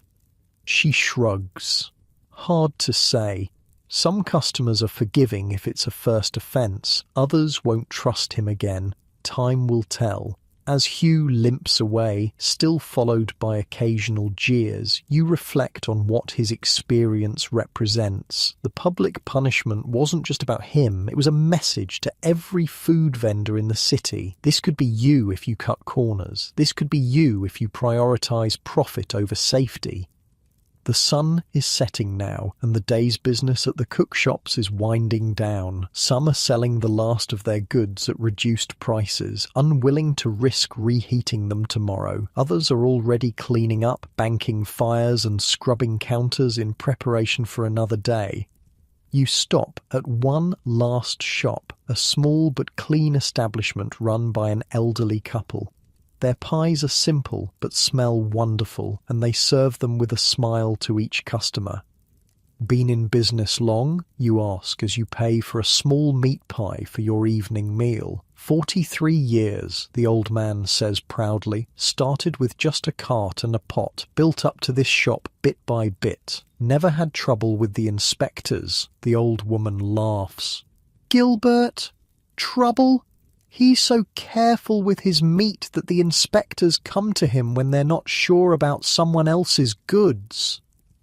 It's simple, the old man, Gilbert, says. Sell good food at a fair price. Keep everything clean. Don't try to squeeze every last penny of profit from each pie. Do right by people and they'll keep coming back. A lifetime of wisdom in the food business, distilled into a few simple principles. As you enjoy your pie, indeed one of the best you've tasted so far, you consider how these same principles still apply centuries later. The medieval cookshops, with all their flaws and limitations, represent an early solution to the fundamental challenge of feeding dense urban populations. The regulations that governed them, from price controls to quality inspections to public punishments, were necessary adaptations to ensure this system worked for everyone. As darkness falls over the city, the last customers hurry home with their purchases. The fires in the cookshops die down for the night, but they'll be lit again at dawn, ready to feed another day's worth of hungry citizens. And in the shadows, city officials and guild inspectors will continue their vigilance, ensuring that the food that sustains London remains, if not always delicious, at least safe enough to eat. Morning arrives with a commotion outside your window. You peer out to see a crowd gathering around a raised wooden platform in the small square. In the centre stands a wooden frame with 3 holes. The pillory, that dreaded instrument of public punishment you've heard mentioned repeatedly. 2 city officials lead a man toward the platform. His hands are bound, and his face is a mask of shame and terror. Behind him, another official carries something wrapped in cloth. Curious, you throw on your clothes and hurry down to join the crowd. "What's happening?" you ask a woman standing at the edge of the gathering. "Cook's being punished," she says, a hint of grim satisfaction in her voice. "Sold a rotten pie to the wrong customer, he did." You push closer, and now you can see the man more clearly. He's middle-aged, with the thick forearms and calloused hands of someone who's spent years working with food, a cook being led to public humiliation and likely the end of his livelihood. "Henry de Passalou," announces one of the officials in a loud voice, "convicted of knowingly selling putrid and unwholesome food to the danger of the king's subjects and against the ordinances of this city." The crowd murmurs. Some jeer. Others just watch silently. "By judgment of the court, you shall stand in the pillory from now until the hour of noon, that all may know your crime." The officials unlock the top half of the wooden frame and force the man to bend forward, placing his head and hands through the holes. When they lock it again, he's trapped, bent uncomfortably at the waist, unable to move his head or hands, completely vulnerable to the crowd. Then comes the final humiliation. The official unwraps the cloth he's been carrying to reveal a partially eaten pie. Even from a distance you can see that something is wrong with it. The crust has a greenish tinge, and the smell that wafts over makes several nearby spectators gag and step back. "The evidence of his crime shall be displayed before him," the official declares, placing the rotten pie on a small shelf attached to the pillory, right under the cook's nose. He'll have to smell it for the duration of his punishment. This case is oddly familiar. You remember hearing about a cook named Henry de Passalou who was accused by a customer named Henry Peche of selling rotten capon pies. Is this the same man, the same case? You ask the woman next to you if she knows the details. "Oh yes," she nods eagerly, clearly relishing the gossip. "Henry Peche and his friends bought 2 capon pies from this cook, ate almost all of the first one before realizing the meat was bad, opened the second and found it just as rotten, took it straight to the courts as evidence." It is the same case. You're witnessing a real historical event documented in London's court records from 1351. "How did they prove the pie was bad?" you ask. "Called in 8 other cooks to examine it," she explains. "If they'd said it was good, Peche would be the one in the pillory for false accusation, but one look One smell, and they all agreed the meat was foul. No one honest would sell such a thing. What strikes you is the seriousness with which this food violation is treated. This isn't just a customer complaint or a bad review on medieval Yelp. It's a criminal matter, handled in court with severe consequences. The crowd's reaction is mixed. Some are openly hostile to the cook, shouting insults or even throwing refuse in his direction, though most of these missiles deliberately miss. Others seem sympathetic, perhaps fellow tradespeople who understand how easily they could find themselves in similar circumstances. A grey-haired cook standing nearby shakes his head sadly. "Fool," he mutters. All he had to do was check his pies before selling them. Now he's ruined. You don't think he did it deliberately, you ask? Deliberately? The old cook snorts. Who deliberately ruins their livelihood? No, he got careless. Or desperate. Times are hard, meat prices rising. Maybe he thought he could get away with using old meat just this once. The nuance in his perspective gives you pause. For all the brutality of medieval justice, there's also a certain practical understanding of the pressures that might lead someone to cut corners. What happens to him after this, you ask? If he's lucky, just the shame and a fine. If not, the cook draws a finger across his throat. Guild will strip him of membership. No one will buy from him again. His shop will fail. His family will suffer. Might as well be a death sentence. Just slower. As the crowd begins to disperse, some losing interest now that the initial spectacle is over, you find yourself wondering about the systems that regulated food safety in an era long before government health inspectors or refrigeration. You spot a well-dressed man with an official-looking badge pinned to his tunic. Some kind of city inspector. You follow him as he makes his way through the streets, eventually stopping at a row of cook shops. He enters one shop and begins a methodical inspection. He checks the freshness of meat, examines the cleanliness of cooking vessels, and scrutinizes the shop's weights and measures to ensure customers are getting what they pay for. The shop owner, a nervous-looking woman, follows him anxiously as he works. When he finds nothing amiss, she visibly relaxes, offering him a small meat pie, which he accepts as a matter of course. Not a bribe, exactly, but a customary courtesy. When the inspector leaves, you approach the woman. Is that common? Inspections like that? She wipes her hands on her apron. Regular as the tide. City officials check weights and measures. Guild sends their own to ensure quality. Some shops get inspected once a month, some more if there have been complaints. Seems thorough, you observe. Has to be, she says simply. One batch of bad food can kill a customer and ruin a cook. We all have a stake in keeping standards high.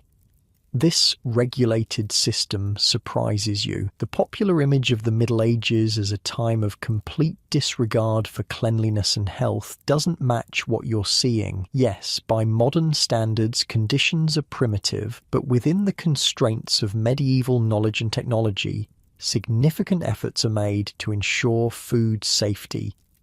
The woman returns to her work, and you continue down the street. In another cookshop, you see something interesting. A large board posted on the wall with what appears to be a list of regulations. You move closer to read it. The text, written in a mixture of Latin and Middle English, spells out rules for cooks operating in this part of London. Meat must be fresh and wholesome. Bread must be of proper weight and quality. No cook shall reheat meat for resale. Prices shall not exceed those set by ordinance. All measures must be true and marked with the city's seal. Offal and leftovers from noble houses shall not be purchased for resale.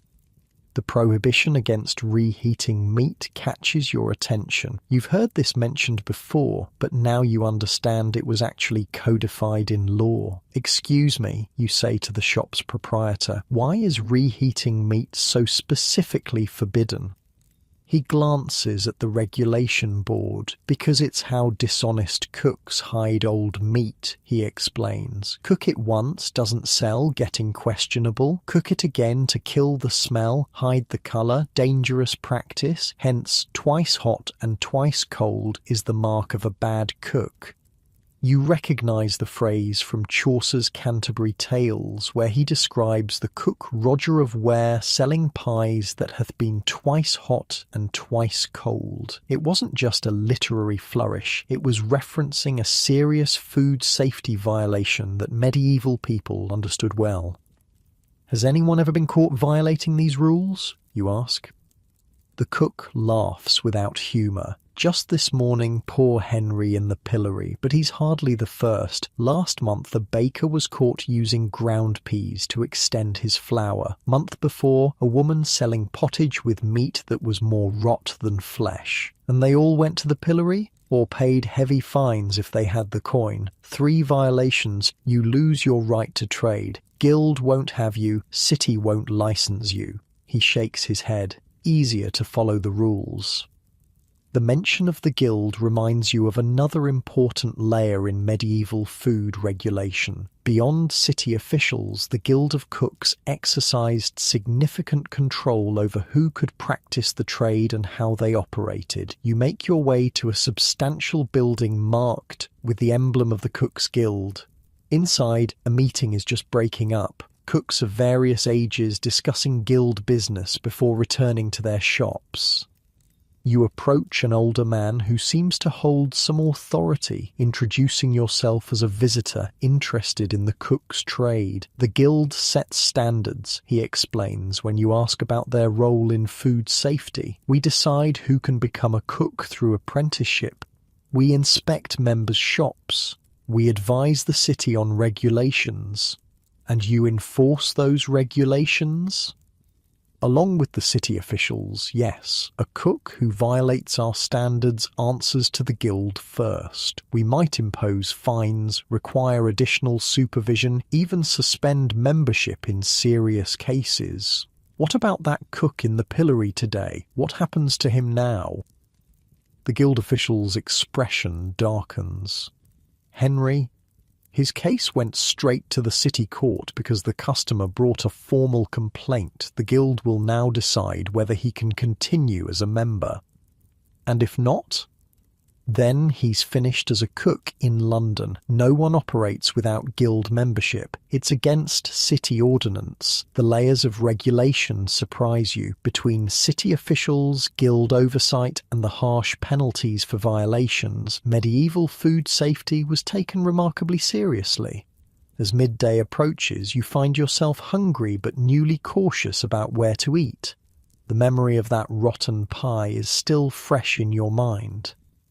You choose a busy shop with a good reputation, judging from the crowd of customers. The owner, a cheerful woman named Emma, takes pride in showing customers her ingredients before cooking, a smart business practice that builds trust. Fresh meat, delivered this morning, she says, displaying a tray of raw ingredients to a skeptical customer. See for yourself. At some places you've no idea what you're eating, grumbles the customer, a merchant by his dress. Heard of a place in Cheapside serving cat meat in their rabbit pies? Not in my shop, Emma says firmly. I buy from Thomas the butcher, same as the mayor's household. Quality costs more, but my customers sleep soundly after eating here. You order a meat pie, watching as Emma assembles it with fresh beef, onions and herbs before sliding it into the oven. When it arrives, steaming hot, you eat with more confidence than you might have before witnessing the morning's events. As you eat, you notice a group of men entering a shop further down the street. Their fine clothing marks them as wealthy, possibly minor nobility or prosperous merchants. Guild inspectors, says a woman sitting nearby, following your gaze, doing their rounds. They look too well dressed for guild officials, you observe. Those are the guild masters, she explains. Wealthiest cooks in London. They don't work over hot fires anymore. They own multiple shops, supervise dozens of workers, cater to noble households. This social stratification within the cooking profession is interesting. What began as a humble trade has developed an elite upper tier, master cooks who have transformed their culinary skills into significant business enterprises. The inspection takes longer than others you've seen. The inspectors examine every aspect of the shop, speaking sternly to the owner at several points. When they leave, the owner looks relieved but chastened. "Must have found something amiss," your table-mate comments, "but not serious enough for public punishment." "What sort of violations might they find?" you ask. "Oh, many things. Ingredients stored improperly, work surfaces unclean, apprentices without proper training, or substitutions. Using cheaper meat than what's advertised. Is that common, substituting ingredients?" She leans closer, lowering her voice. "More common than anyone admits. Chicken in place of rabbit, beef instead of venison, diluting wine with water, stretching expensive spices with cheaper ones.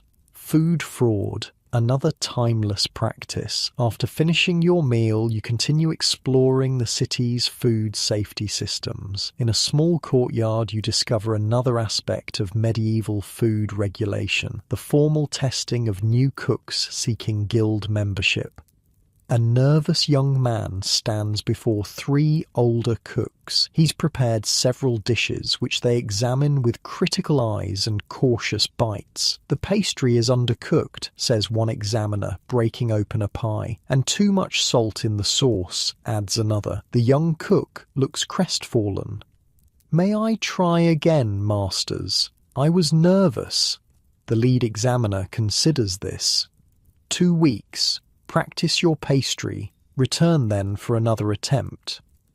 The process reminds you of a culinary school exam. Becoming a recognized cook isn't just about setting up shop. It requires demonstrated skill and formal approval from the guild. Later, you find yourself in a different part of the city where the street food has a distinctly foreign character.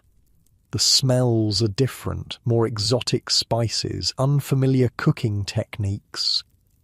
"Lombard Street," explains a passerby when you ask. "Italian merchants live here. They brought their own cooks, their own food traditions." You try a dish of pasta with a rich sauce, something rarely seen in English cooking of this period. The Italian cook explains that he had to receive special permission from both the city and the guild to practice his foreign cooking methods.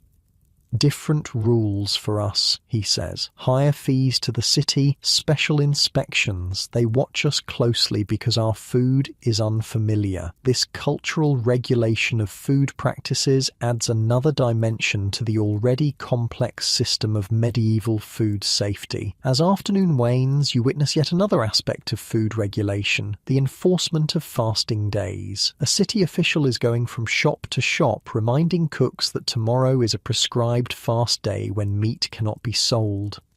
"No meat pies, no sausages," he instructs each cook. "Fish only or vegetable dishes. Any cook found selling meat will pay a heavy fine." The church's rules about fasting created a regular rhythm in medieval food consumption, with significant impacts on what cookshops could sell on particular days. Wednesdays, Fridays, and Saturdays were typically meat-free, along with longer fasting periods like Lent. One cook grumbles at this reminder. "Fish costs more than meat these days. I lose money on fast days." "Take it up with the bishop," the official replies unsympathetically. "My job is to ensure compliance." These religious regulations were as strictly enforced as health and quality standards, another layer in the complex regulation of medieval food.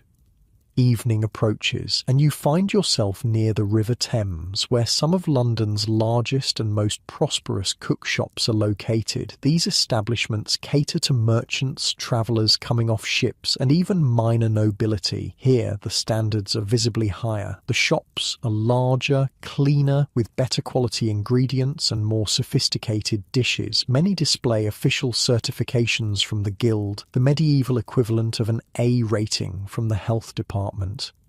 "We pay extra for inspections," explains one upscale cookshop owner when you inquire. "Guild comes monthly, city officials weekly. Customers know we maintain the highest standards." Is it worth the extra cost, you ask? Absolutely. One accusation of bad food would ruin us. Our customers pay premium prices and expect premium quality. The certification gives them confidence, brand reputation, and quality assurance. Concepts as relevant in medieval London as in modern New York or Tokyo.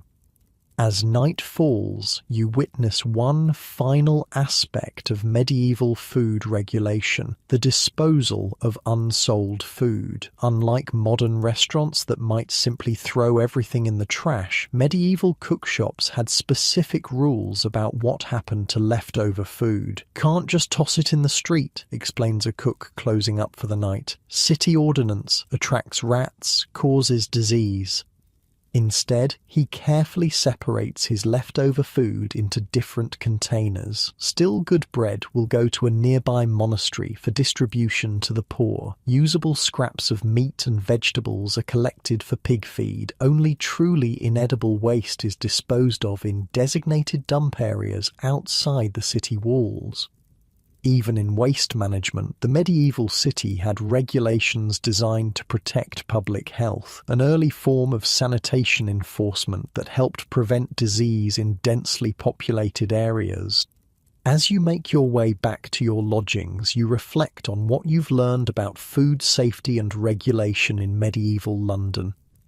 Was it perfect? Certainly not. The pillory filled with accused cooks too often for that to be true, but it was a system that generally worked well enough to keep an entire city fed without constant outbreaks of food poisoning. No small achievement in an age before refrigeration or germ theory. The case of Henry de Passalou and his rotten capon pie wasn't just an isolated incident. It was part of a larger system of accountability that helped medieval Londoners trust the food they purchased every day from public cookshops. Without that trust, the entire system of urban food provision would have collapsed.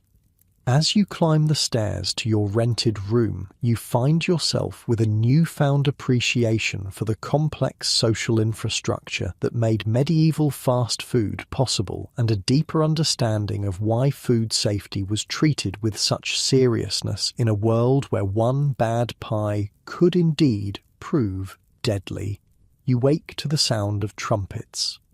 Bleary-eyed, you peek out your window to see a procession making its way through the narrow streets. Mounted men in fine clothing, servants leading pack horses laden with goods, and at the centre a nobleman of some importance, judging by the deference shown to him.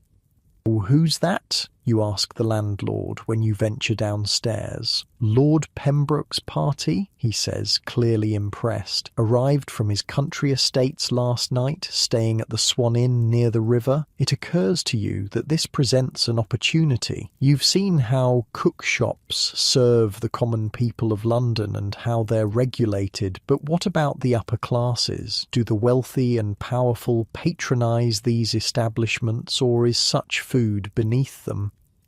You make your way toward the Swan Inn, one of the city's finest accommodations catering to wealthy travellers. Outside, servants in Lord Pembroke's livery are coming and going on various errands. You position yourself nearby, hoping to observe where they obtain food for their master. You don't have to wait long. A steward emerges from the inn and summons several servants. "His lordship wishes a variety of local dishes for his midday meal," the steward announces. "He and Lady Pembroke will dine privately, but they desire to sample London's finest offerings." He hands out coins and instructions to each servant.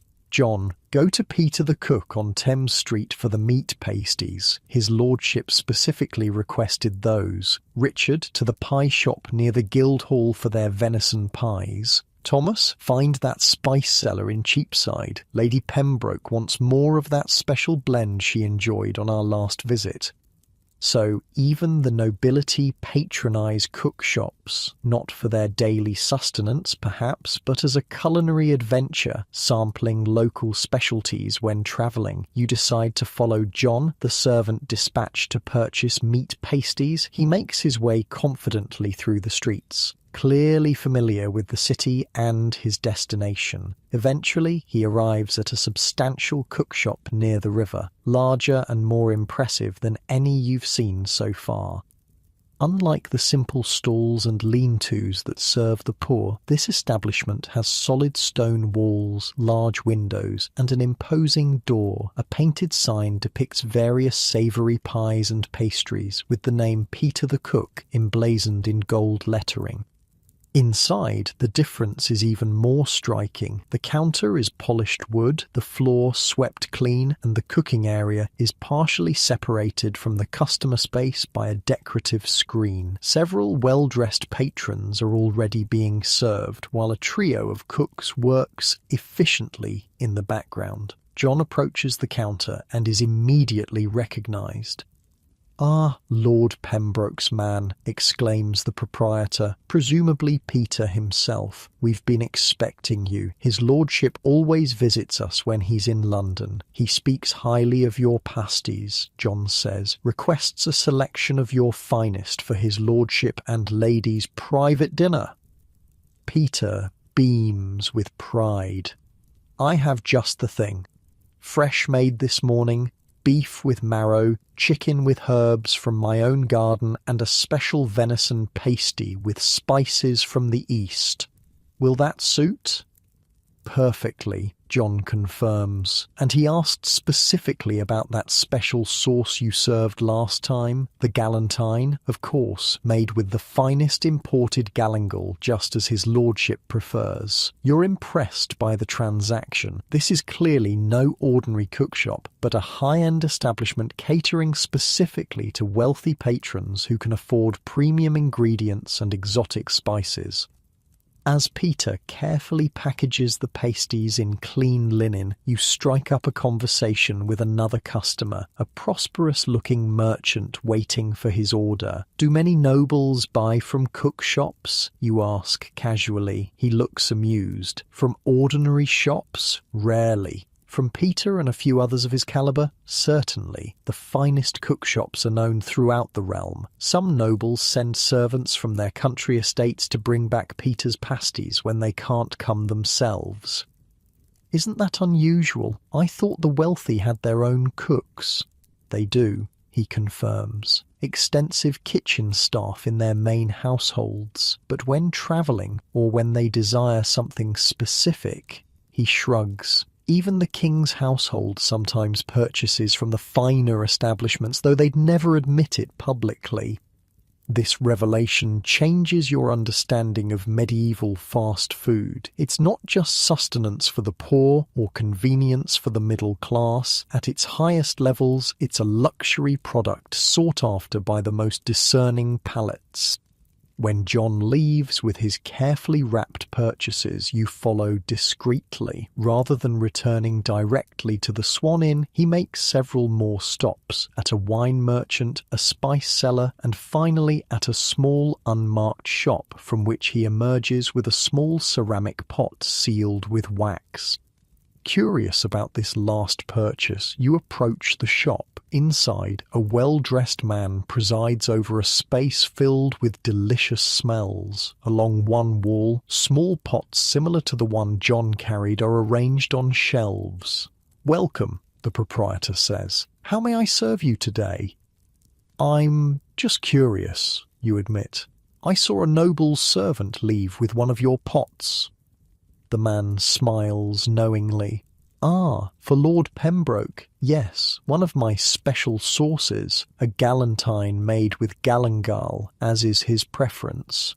"You sell only sauces?" you ask, surprised. "Only sauces, only to those who can afford them." He gestures to the pots. Each contains a unique preparation, some for fish, some for fowl, others for venison or beef, made with spices from across the known world. This specialized shop represents yet another facet of medieval fast food, ultra-premium prepared foods for the wealthy. The proprietor explains that many noble households purchase his sauces rather than making their own, even when they have skilled kitchen staff. Cheaper than maintaining your own spice stores, he explains. Cinnamon, pepper, cloves, ginger, all cost a fortune to import. I buy in quantity and make my sauces, selling at a price still lower than what it would cost them to create the same at home. Economic efficiency at work in medieval London, another surprise. Your explorations take you next to an upscale tavern near the Guildhall, where wealthy merchants and minor nobility often dine. Unlike the cookshops serving the poor, this establishment offers seating, service, and a more refined atmosphere. A group of well-dressed men occupies one table, sharing platters of food clearly purchased from nearby cookshops. A servant arranges the dishes, meat pies, roast fowl, bread, and small pots of sauce, while another pours wine. Gentlemen prefer to eat here, but they still send for cookshop food, explains the tavern keeper when you inquire. We provide the space, the service, the wine. They bring whatever food pleases them. This hybrid model, purchased food consumed in a rented dining space, offers another glimpse into how the wealthy engaged with London's food scene. As midday approaches, you witness a fascinating scene near the river docks. A ship has just arrived, and among the disembarking passengers is a knight and his retinue. Instead of making arrangements for food at one of the inns, the knight immediately dispatches servants to various cookshops along the waterfront. They return laden with an astonishing quantity of food, dozens of pies, pasties, and other prepared dishes. You count at least 60 capon pasties among the purchases. Sir Roger Leyburn, says a dock worker standing nearby, noticing your interest. Just arrived from France, always does this when he comes to port, buys half the food on the street before he even finds lodging. The name strikes a chord. Sir Roger Leyburn, the very knight mentioned in historical records who purchased 68 capon pasties upon arriving in Canterbury in 1267. You're witnessing another real historical event. Why so much food, you ask? The dock worker shrugs. Feeding his men, I expect. Cheaper and quicker than arranging a meal at an inn. Besides, our cookshops are famous. Even French knights know to seek them out when they land. This practical approach to feeding a travelling party makes perfect sense. Even for the wealthy, the convenience of ready-made food had obvious advantages when on the move. You continue your explorations, finding yourself near the King's Palace at Westminster. Even here, in the shadow of royal power, cookshops do business, though these are clearly the most exclusive in the city. One shop in particular catches your attention. Its exterior is modest, but the clientele is anything but. Servants in the livery of various noble houses come and go, collecting carefully packaged foods for their masters. Master Thomas cooks for the finest palates in the realm, whispers a woman selling flowers nearby. They say the king himself has tasted his marchpane. Marchpane, a luxurious sweet made from ground almonds, sugar, and rose water, was among the most expensive delicacies of the age. That a cookshop would specialise in such high-end confections speaks to the remarkable diversity of medieval fast food. You watch as a servant in royal livery exits the shop carrying a small wooden box tied with ribbon. Whatever is inside must be precious indeed. For the Queen's ladies, the flower seller informs you, they favour his marchpane above all others. Even royalty, it seems, occasionally indulges in takeout. As afternoon progresses, you notice another pattern in how the wealthy interact with London's cookshops. Rather than visiting in person, they send servants with specific instructions and often with their own ingredients to be prepared. At one upscale shop, a servant arrives with a haunch of venison, clearly from his master's estate, and requests that it be prepared in a specific way. "The master hunted it himself yesterday," he tells the cook proudly. "Wants it baked in a coffin with your special spice mixture." A coffin, in medieval cooking, referred to a thick pastry case designed to hold meat during baking, essentially a disposable cooking vessel rather than something meant to be eaten. The cook accepts the commission, naming a price for the preparation while the servant watches to ensure the quality of his master's meat. This practice, bringing one's own ingredients to be professionally prepared, was particularly common among the gentry who had access to game from their rural estates but lacked skilled cooks when visiting the city. Some nobles bring their cooks with them when they travel, explains the shop owner when you ask about this arrangement. Others find it easier to use our services. We know the city's tastes, the latest culinary fashions. Medieval culinary fashions, another aspect of this food culture you hadn't considered. Like clothing or architecture, food preparation had trends and styles that changed over time, and the professionals of London's cookshops were at the forefront of these changes. What's fashionable now, you ask?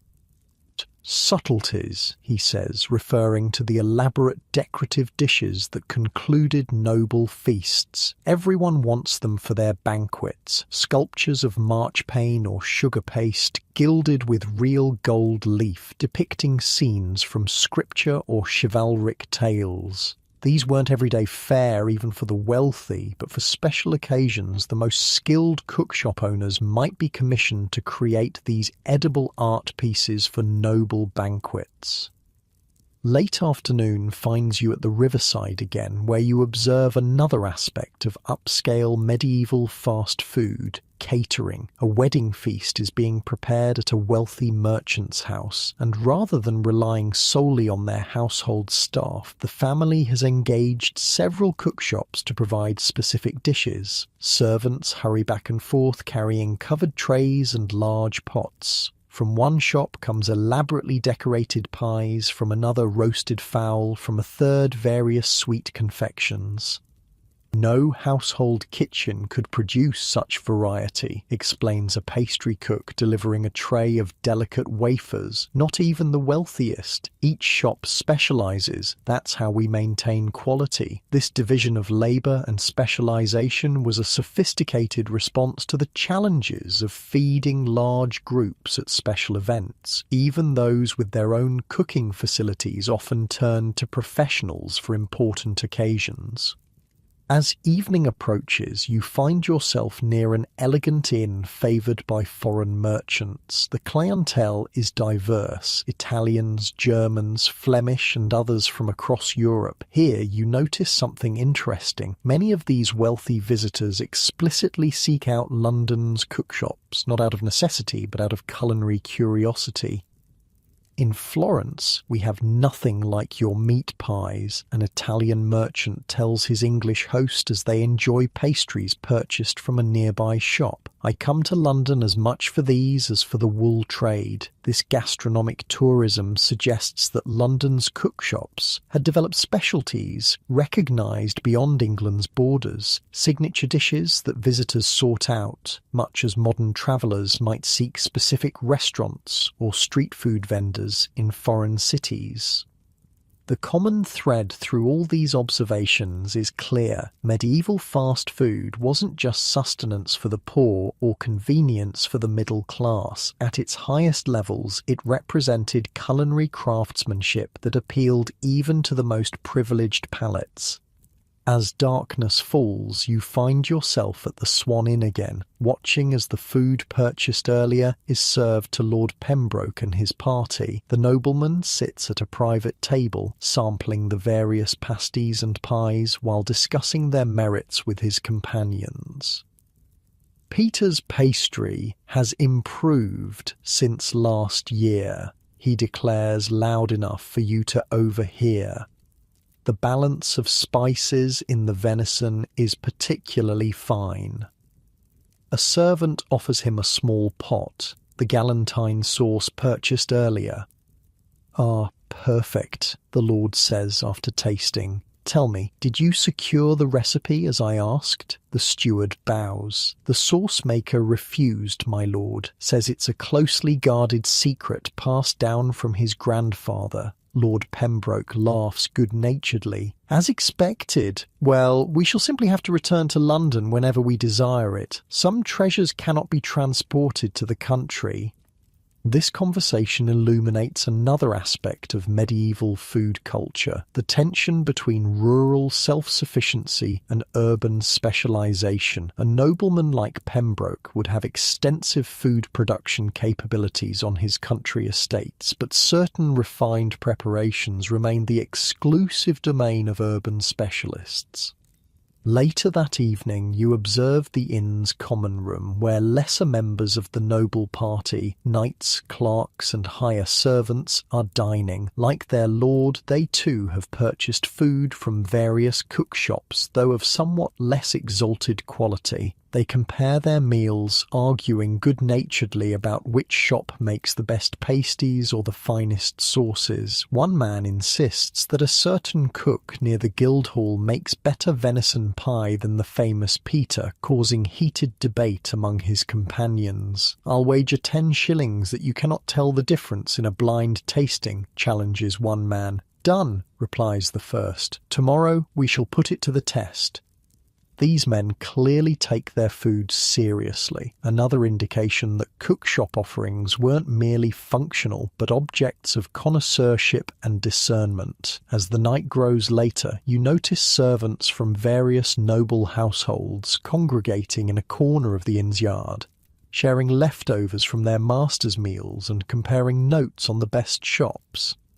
"Lord Pembroke's man paid 3p for a galantine that I got for 2p from the widow on Fish Street," boasts one. "Same sauce, just without the fancy pot. Lady Howard's cook tried to copy Peter's pasties last month," adds another. "Complete disaster. Now she just sends for them whenever company visits."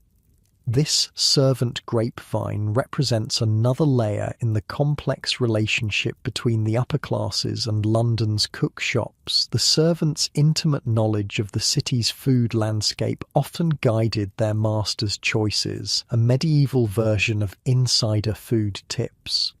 As you make your way back to your lodgings, you reflect on what you've learned about how the wealthy and powerful engaged with medieval fast food culture. Far from being beneath their notice, the finest cookshops were celebrated, sought out and integrated into aristocratic dining in various ways, as culinary adventures when visiting the city, as practical solutions when travelling with large retinues, as specialised resources for foods beyond their household capabilities, as catering for special events and celebrations, as luxury items to be shipped to country estates.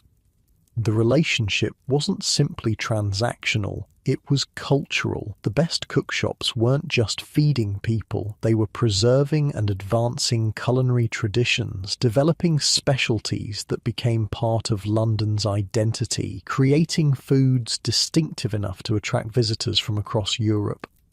For all the social stratification of medieval society, the cookshop represented a curious point of connection between classes. A nobleman might never speak to a common labourer, but both might purchase a pie from the same renowned shop, albeit of very different quality and price. This shared food culture, spanning from the poorest labourers to the highest nobility, helped define what it meant to live in or visit London, a city where no one needed to cook at home, where the street itself provided daily bread and more, where even kings might sample the wares of a particularly skilled cook. As you drift off to sleep, you wonder what other facets of this fascinating food culture remain to be discovered and what specialized delights tomorrow might bring. Morning finds you in a different part of London, near one of the city gates. You've seen the basic cook shops, witnessed food regulation, and observed how both poor and rich interact with this medieval fast food system. Today, you're curious about the specialty foods, the medieval equivalents of our tacos, falafel, or dumplings.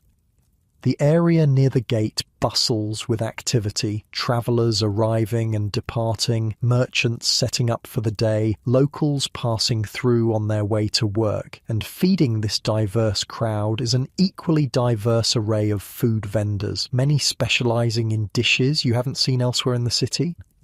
Your attention is drawn to a small crowd gathered around a woman tending a peculiar metal contraption over a charcoal fire. As you get closer, you see it's a set of hinged metal plates with a long handle, almost like a modern waffle iron. She ladles batter onto the heated plates, closes them quickly, and turns the device over the fire. When she opens it again, out comes a thin, crispy wafer patterned with an intricate design. Hot wafers, she calls, honey wafers, sweet and crisp. A customer hands over a coin and receives one of these delicate treats, immediately breaking off a piece and popping it into his mouth with obvious pleasure. What's in them, you ask, watching the process with fascination. Flour, water, honey, she says, working quickly to prepare another. And a pinch of spice. My husband made the iron. See the pattern? That's St. George slaying the dragon. Sure enough, the wafer bears a detailed imprint of the legendary scene, rendered in crisp relief on the delicate surface. Some people buy them for the taste, she confides with a wink. Others for the blessing. St. George protects travellers, you know. Food and faith intertwined. A common theme in medieval life. These aren't just snacks. They're portable blessings combining physical and spiritual nourishment in one convenient package.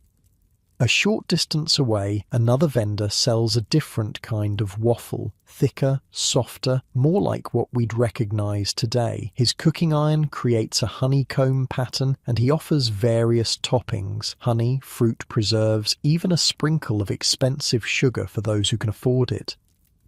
The Flemish brought this style, he explains when you inquire.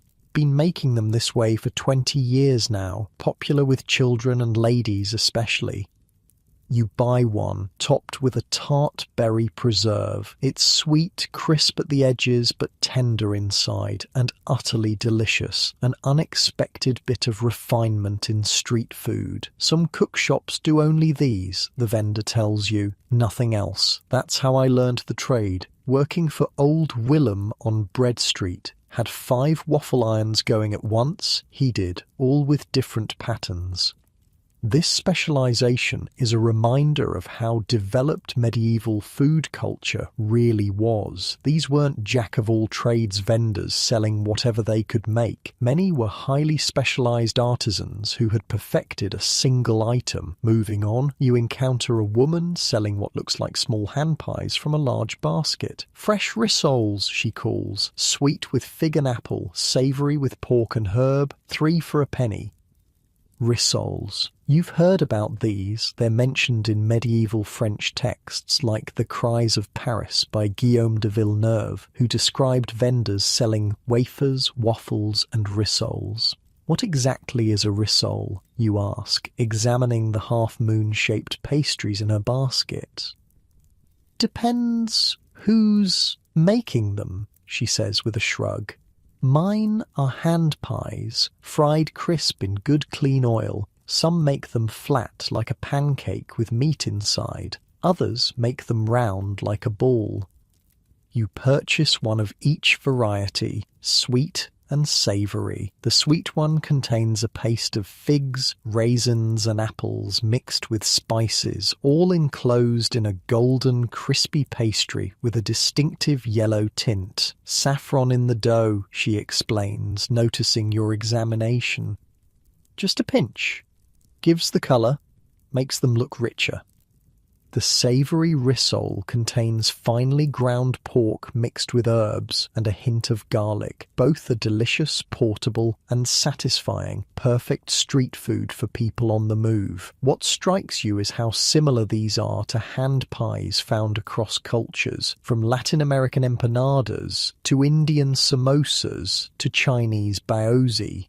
The basic concept of filling wrapped in dough seems universal, with each culture adding its own distinctive ingredients and techniques.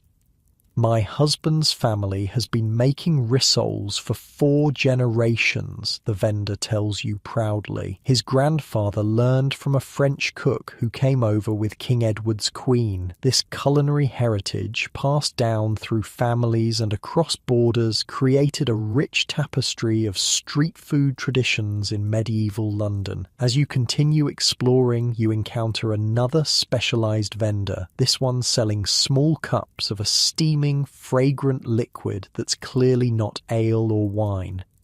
What is that? You ask, intrigued by the unfamiliar aroma. Hippocras, says the vendor, a middle-aged man with a spice-stained apron. Wine mulled with honey and spices, warms the blood, settles the stomach. Physician approved. You purchase a small cup and find it delicious. Warm wine infused with cinnamon, ginger and other spices you can't quite identify. It's sweet but not cloying, with a complex flavour that lingers pleasantly. Spices from across the known world in each cup, the vendor boasts. Cinnamon from Ceylon, ginger from Arabia, grains of paradise from the Gold Coast. This exotic drink represents another facet of medieval street food, luxury in accessible portions. Few common people could afford to purchase cinnamon or grains of paradise for home use, but they could occasionally treat themselves to a cup of hippocras and taste these exotic flavours. Most taverns serve plain ale or wine, the vendor explains. I offer something special, a taste of how the wealthy drink, but at a price working folk can manage once in a while. Democratized luxury, another surprisingly modern concept in medieval food culture. Your exploration takes you to a different neighbourhood where the food offerings have a distinctly different character. Here the vendors appear to be from the Eastern Mediterranean, perhaps Greeks or Levantines, serving foods unfamiliar to most Londoners. One sells small skewers of spiced meat cooked over charcoal, served with a flatbread and a garlic sauce. Another offers pastries dripping with honey and sprinkled with crushed nuts. A third has small bowls of chickpeas mashed with herbs and oil, eaten by scooping it with pieces of bread. Lombard Street, explains a local when you ask about this neighbourhood. Foreign merchants settle here, Italians, Greeks, men from the Holy Land. They bring their own food traditions, hire cooks from their homelands. This medieval multiculturalism created pockets of international cuisine within London, catering initially to homesick merchants, but eventually attracting adventurous locals as well.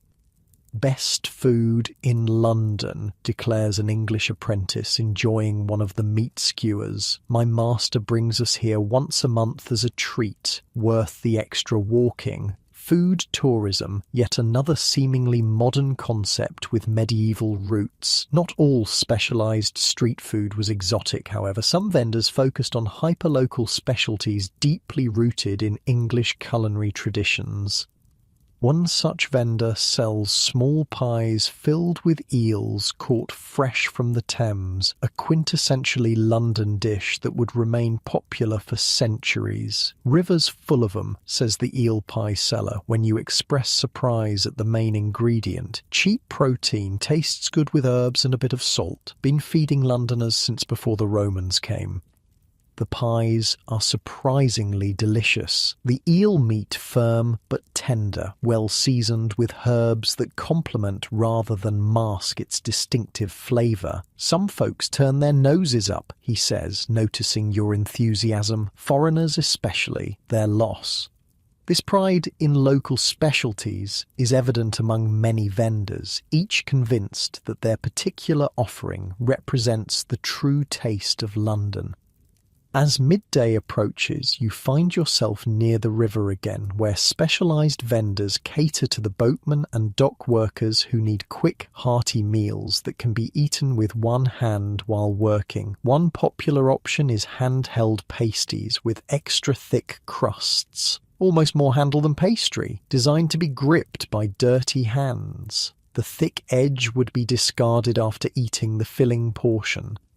Dock workers' lunch, explains the vendor, sturdy enough to survive in a pocket till midday, filling enough to keep a man working till evening. These utilitarian designs remind you that medieval street food wasn't just about taste, it was about practical solutions to specific needs. Form followed function, with each food designed for its context and consumer. Another dockside specialty catches your eye: small ceramic pots with lids filled with a hearty stew. Rent the pot for a penny, bring it back tomorrow, explains the vendor. Keeps the food hot for hours, even in winter. This reusable container system offers a solution to the modern problem of takeout packaging waste. The customer pays a small deposit for the container, returns it later, and the cycle continues. Sustainable fast food, medieval style. As afternoon progresses, you encounter another specialized food tradition, seasonal offerings that appear only at certain times of year. It's early summer, and vendors selling small baskets of strawberries have appeared throughout the city. First of the season, announces a woman with a tray of the bright red fruits. Picked this morning outside the city walls, won't find sweeter. Seasonal eating wasn't a trendy choice in medieval times, but a necessity. These strawberries, smaller and more intensely flavoured than modern varieties, represent a brief, treasured moment in the yearly food cycle. Nearby, another seasonal vendor sells cups of fresh milk, a simple pleasure available only when cows were feeding on spring grass and producing abundantly. Green milk, he calls it, referring not to its colour but to its fresh springtime quality, straight from the meadows this morning. This hyper-local, hyper-seasonal approach to food would be familiar to today's farm-to-table enthusiasts, though it arose from necessity rather than philosophy. One of the most intriguing specialty vendors you encounter sells what appear to be small, twisted breadsticks shaped like arms crossed in prayer. Pretzels, says the German-accented vendor, baked this morning, bring good fortune. These are not modern soft pretzels, but dense, cracker-like creations with a distinctive taste from being boiled in water before baking. The vendor explains that the shape represents arms crossed in prayer, making them appropriate for Lent when many other treats were forbidden. Some buy for hunger, some for luck, some for blessing, he says. All leave happy. This multifunctional nature of food, simultaneously nutritional, cultural, and spiritual, pervades medieval street food culture. As evening approaches, different specialized vendors appear, catering to those heading home after a day's work or seeking evening entertainment. One sells small pies specifically marketed as children's meals, for your little ones waiting at home, as the vendor calls out. These contain the same ingredients as adult portions, but in smaller, more affordable sizes, an early version of the kids' meal. Another specializes in late-night offerings for revelers leaving taverns, heavily spiced, salty foods designed to appeal to those who've overindulged in ale or wine. Soaks up the drink, the vendor says with a wink, saves many a head from morning pain. Hangover prevention food, yet another street food specialty with a dedicated clientele. Perhaps the most specialized vendor you encounter is one selling foods specifically designed for invalids and convalescents, bland, easily digestible dishes prepared according to medieval medical theories. "My husband delivers to sick rooms across the city," explains the woman tending this stall. "Physicians recommend our broths and grain porridges for those recovering from illness." Medieval medical food, precisely formulated and prepared by specialists rather than home cooks, adds another dimension to this complex food landscape. As darkness falls, you find yourself in a small square where one last specialty vendor is doing brisk business. She sells tiny pies, no bigger than a large coin, filled with minced meat and heavily spiced. Night pies, she calls them. Last bite before sleep brings good dreams. Whether the spices actually influence dreams is debatable, but the notion of food as medicine, affecting not just the body but the mind and spirit, was deeply ingrained in medieval thinking. You purchase one of these night pies and find it delicious, the pastry delicate, the filling rich with unfamiliar spices that leave a pleasant warmth in your mouth. "Secret blend," the vendor says when you ask about the spices. "My mother's recipe and her mother's before that. 7 spices for the 7 planets, gathered under the proper astrological signs." This intersection of culinary art and medieval cosmology reminds you again of how deeply food was woven into every aspect of medieval worldview, scientific, spiritual, and cultural. As you make your way back to your lodgings, night pie in hand, you reflect on the remarkable diversity of specialized street foods you've encountered in a single day. Wafers and waffles with their distinctive cooking irons, rissoles in their sweet and savory varieties, foreign specialties from Mediterranean traditions, hyperlocal dishes like eel pies, practical formats designed for specific workers, seasonal offerings capturing fleeting moments in the year, foods with spiritual or medical significance, specialized offerings for particular times of day. This wasn't just feeding, it was a sophisticated culinary ecosystem, with each vendor finding their niche and perfecting their particular specialty over generations. The modern world, with its endless food options and global influences, didn't spring fully formed from nowhere. Its roots lie in these medieval streets where specialization, innovation, and cross-cultural exchange were already creating a complex and diverse food culture.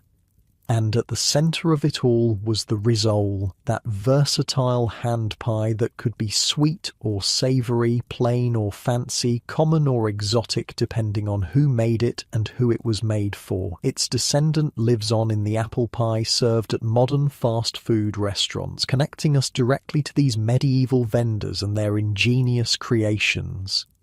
As you finish your night pie and prepare for sleep, you wonder what other specialized foods might await discovery tomorrow, and how many modern innovations in street food might actually be rediscoveries of what medieval cooks already knew. Dawn breaks with the sound of church bells. Today is the feast day of St. John, and the city is preparing for celebration. As you dress and prepare for the day, you realize this presents a perfect opportunity to witness another aspect of medieval fast food, how cookshops handled catering for special events and feasts. The streets have a festive air, buildings are decorated with greenery, and people wear their better clothes. Food vendors are out in force, but there's something different about their operations today. Many seem to be preparing larger quantities than usual, and you notice servants from wealthy households collecting substantial orders. "Biggest day of the year for us," explains a pie seller when you comment on his overflowing counter. Between the church celebrations, guild feasts and family gatherings, everyone wants special food today. This seasonal rush, comparable to modern restaurants on Mother's Day or Valentine's Day, required careful planning and extra production capacity. Your attention is drawn to a flurry of activity outside the goldsmith's hall. Servants and cooks are bustling about, carrying trays and pots from nearby cookshops into the imposing building. "Guild Feast Day," explains a passerby, noticing your interest. "Goldsmiths always celebrate St. John with a banquet for all their members." You follow one of the delivery processions back to its source, a substantial cookshop several streets away. Unlike the daily operations you've witnessed before, today the shop is in full catering mode. Extra workers have been brought in, additional cooking fires set up in the yard behind the shop, and the entire space has been reorganized for maximum production. The owner, a harried-looking man named Walter, is directing operations like a general commanding troops. "Those meat pasties go to the goldsmiths," he shouts to a group of workers packaging food in large wooden trays. "The fish pies are for St. Paul's clergy. Don't mix them up or we'll have priests eating meat on a fast day." When there's a momentary lull in the chaos, you approach Walter and ask about this catering operation. He wipes sweat from his brow. "Biggest day of the summer for us. Been preparing for a week, ordering extra ingredients, hiring temporary help, arranging delivery schedules." "Do all cookshops do this kind of catering?" you ask. "Those that can handle it," he says. "Takes organisation, experience. Some shops stick to daily street sales, simpler that way, but the real money's in these feast contracts." The economics make sense. While daily sales to individual customers provided steady income, these large catering contracts represented significant profit opportunities. If a cookshop could handle the logistics, how many different clients are you serving today? You ask, watching the organized chaos with fascination. Walter counts on his fingers. Goldsmith's Feast, 60 diners. St. Paul's Clergy, 40. 3 wealthy merchant households hosting family celebrations. Another 50 people total, plus our regular customers who'll buy extra for their own feast day meals. He shakes his head in mock exhaustion. 150 formal servings, plus who knows how many individual sales. The scale is impressive, especially given the limited technology available. No refrigeration, no food processors, no standardized measurements, just skilled workers with sharp knives, good timing, and deep experience.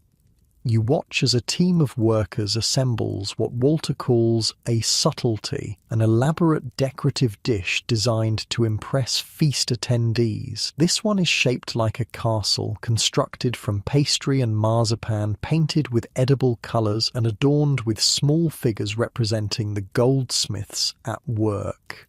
"Worth an extra shilling per guest," Walter says proudly. "My master subtlety maker trained in Paris. Only 3 shops in London can produce work of this quality." This specialised catering represents another level of medieval fast food, not just convenient meals, but prestigious high-end event production. With Walter's permission, you follow one delivery team as they transport their carefully packed goods to the goldsmith's hall. 6 sturdy men carry large wooden trays covered with cloths, moving at a careful pace through the crowded streets. At the hall, they're directed to a kitchen area where the guild's own servers will handle the final presentation. The delivery team unpacks the trays, arranging the various dishes according to a predetermined plan, and receives a signed receipt from the guild steward. "All according to contract," explains the lead delivery man. "We provide the food, they provide the service. Been doing the St. John's Feast for them for 12 years now." This long-term relationship between guilds and particular cookshops created a stable catering ecosystem. The guild knew exactly what to expect, and the cookshop could plan annually for this significant order. Your exploration takes you next to a more somber event, preparations for a funeral feast. A prosperous merchant has died, and his family is hosting a meal for mourners after the burial. Rather than attempting to prepare food in their grief, they've commissioned several cookshops to provide a complete meal. Outside the merchant's substantial home, delivery teams from 3 different establishments coordinate their efforts. One provides meat dishes, another fish and vegetable options for those observing religious restrictions, and a third specializes in sweet confections to end the meal. Funeral feasts are good business, confides a delivery man while waiting to enter, especially for merchants and gentry. They want to honor the deceased properly, show their status to the community. The social obligation to provide generous hospitality, even in times of mourning, created another catering opportunity for cook shops. Families who might normally cook for themselves would turn to professionals during these emotionally difficult times. Some clients give very specific instructions, he continues. The deceased's favorite dishes, traditional family recipes. Others just say appropriate funeral fare and leave it to us. This appropriate funeral fare had its own traditions and expectations, not too lavish, which would seem disrespectful, but generous enough to honour the deceased and comfort the mourners. As midday approaches, you find yourself near the city's western gate, where another kind of feast is being prepared. A wedding procession emerges from a church, the newly married couple at its centre, followed by family, friends and well-wishers. They make their way to the groom's family home, where tables have been set up in the street outside, a common practice when indoor space was insufficient for all the guests. And serving this wedding feast, a team from a local cook shop, of course. Wedding feast is half our week's income, says the cook proudly as she oversees the final arrangements. 25 guests, finest food we can produce, plus the wedding subtlety. This subtlety, an elaborate decorative centerpiece, depicts the couple standing beneath an archway of pastry flowers. It's beautiful, whimsical, and entirely edible, a medieval version of a wedding cake. Family's been coming to my shop for 3 generations, the cook tells you. Did the parents' wedding feast, now the son's. God willing, we'll do his children's too someday. This intergenerational relationship between cook shops and their clients created continuity in celebration, a shared food heritage that marked life's significant moments. The wedding feast itself is a marvel of logistics. Courses arrive in carefully timed sequence, each presented with flair by the family's servants but prepared entirely by the cookshop team. From soup to sweets, every dish has been transported from the shop's kitchen to this street-side celebration without losing its quality or temperature. No small achievement in an age without insulated containers. Late afternoon finds you at another kind of feast, a parish celebration tied to the Saints' Day. The church has commissioned food for all parishioners, funded by wealthy members but available to all who attend the service. Outside the church, tables have been set up where simple but plentiful food is being distributed. Bread, cheese, meat pies, and ale. Several local cookshops have contributed, each providing their specialty. Church feasts are different, explains one cook. Not as fancy as guild banquets or weddings, but larger scale, need to feed everyone, rich and poor alike. This democratic approach to feast days created yet another catering model, bulk production of simpler foods designed to serve large numbers efficiently. You notice that even the poorest attendees receive exactly the same food as the wealthy parishioners, an unusual moment of equality in a highly stratified society. The church feast temporarily suspended social distinctions, creating community through shared food. Only day. Some of these folks eat meat all year, says the cook, watching as children eagerly accept their portions. Makes it special, sacred even.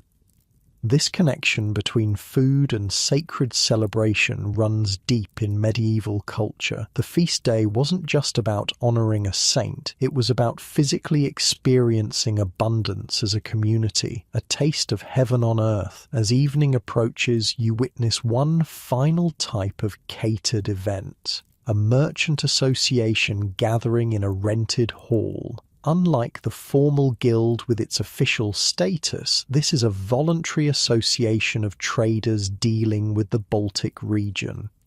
They've hired a cook shop known for Northern European specialties to provide authentic dishes from the Baltic trading cities, a diplomatic choice that honours their business connections. These merchants value authenticity, explains the cook, who learned his trade in Lübeck before settling in London. Could get English food anywhere, but I give them tastes of home, or tastes of their trading partners' homes. The dishes are unfamiliar to most Londoners: pickled fish preparations, rye breads, distinctive spice blends, but perfectly suited to this specialised gathering. Good business relations happen over good food, the cook says wisely. My dishes remind them of successful trading voyages, make them feel connected to their partners across the sea. Culinary diplomacy, another sophisticated function of medieval catering.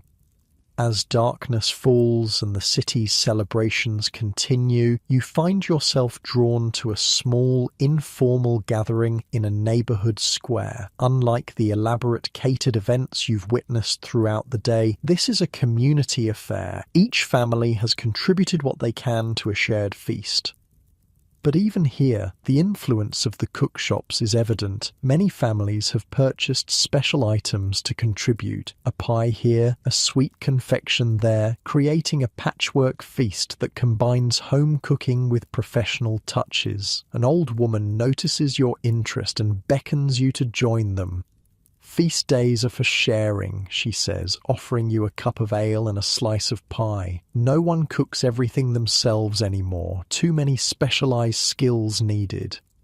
This hybrid approach, combining home cooking with purchased specialties, feels surprisingly modern, like a contemporary host who might make the main dish but buy a professionally made dessert. Medieval families made practical decisions about what to make and what to buy. "My neighbour makes the best bread," the old woman continues, "but for a proper feast day pie," she shakes her head, "that's best left to the cook shops. They have the right ovens, the skill with pastry." As you enjoy this community feast, you reflect on how cook shops functioned as extensions of the home kitchen, not replacing family cooking entirely, but supplementing it, especially for labour-intensive specialties or items requiring equipment few homes possessed. The night deepens and feast day celebrations begin to wind down. Servants clean up after elaborate banquets. Families return to their homes carrying leftover treats. Cookshop workers, exhausted after their busiest day in months, finally close their shutters and count their earnings. You make your way back to your lodgings, pondering all you've witnessed about medieval catering and feast days.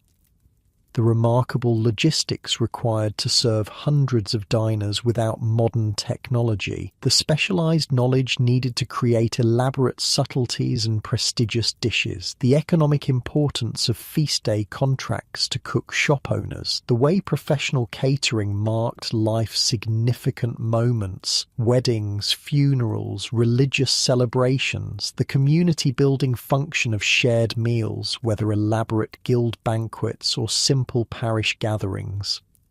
This wasn't just feeding people, it was facilitating the ceremonies and celebrations that gave meaning to medieval life. The cookshops weren't just businesses, they were cultural institutions that helped communities mark time, honour traditions, celebrate achievements and mourn losses.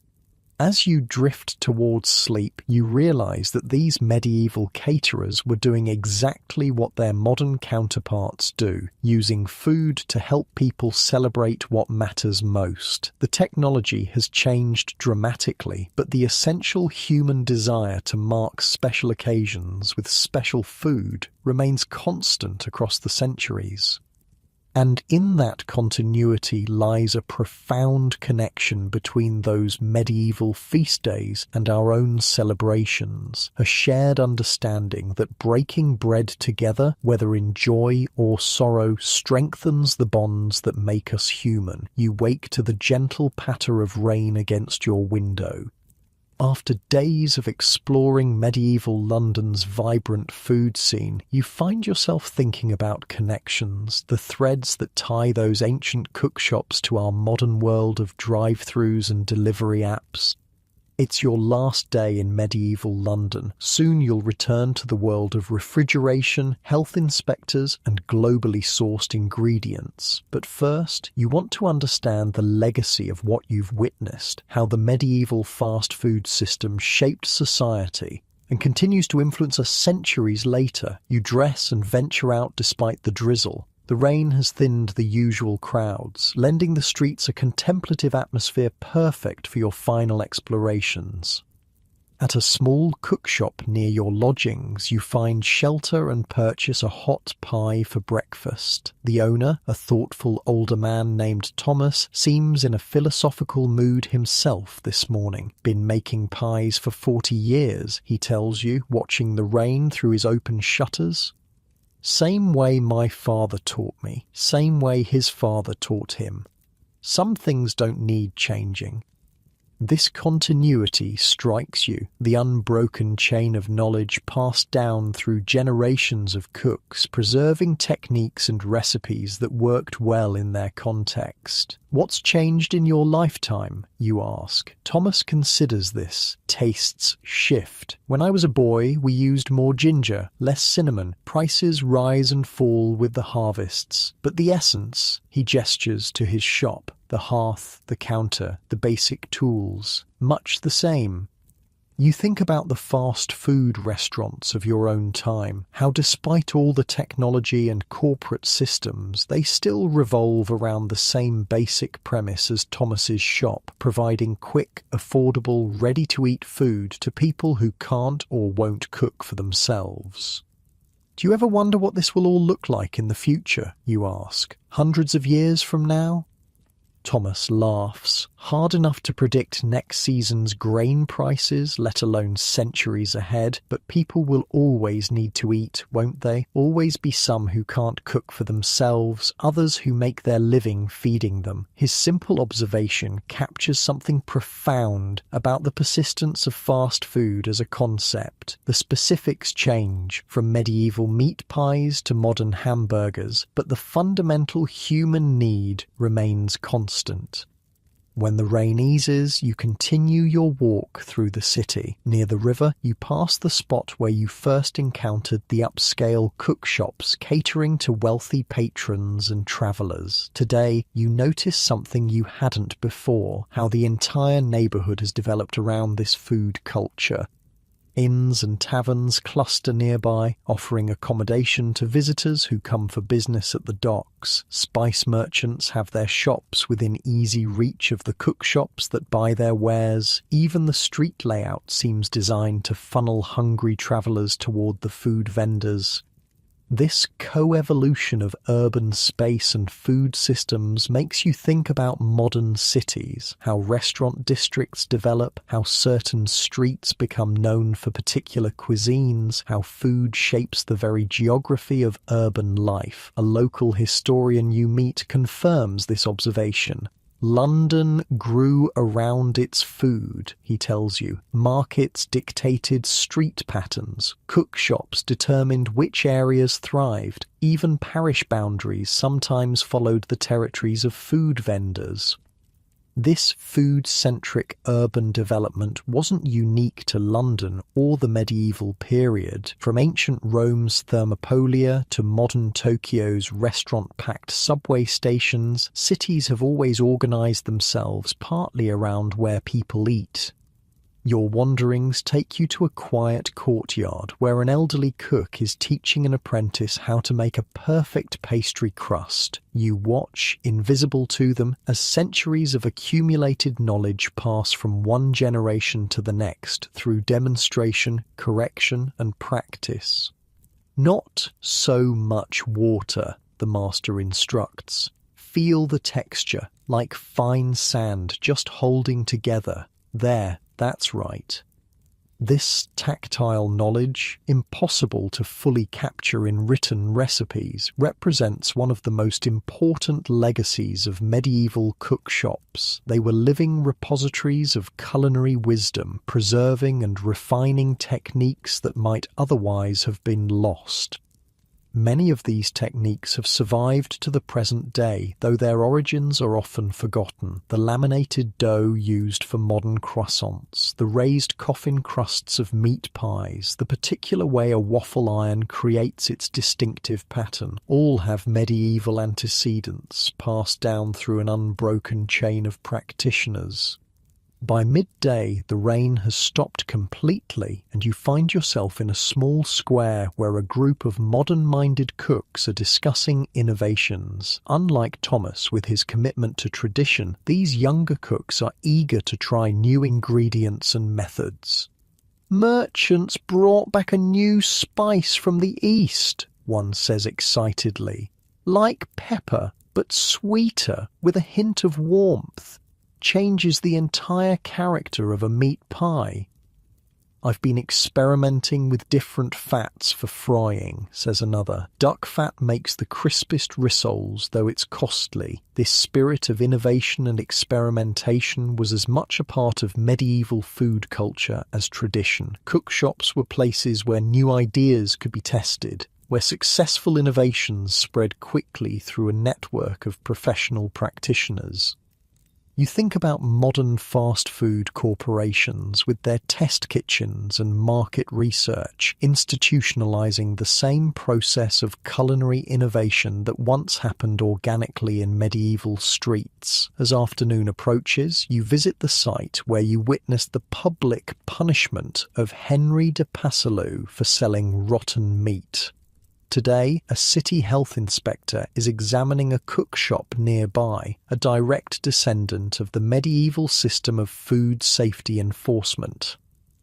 "Standards must be maintained," the inspector tells the nervous shop owner. "Public health depends on it. The language has changed, the scientific understanding has deepened, but the basic concept remains the same. Food sellers have a responsibility to their customers, and society has mechanisms to enforce that responsibility."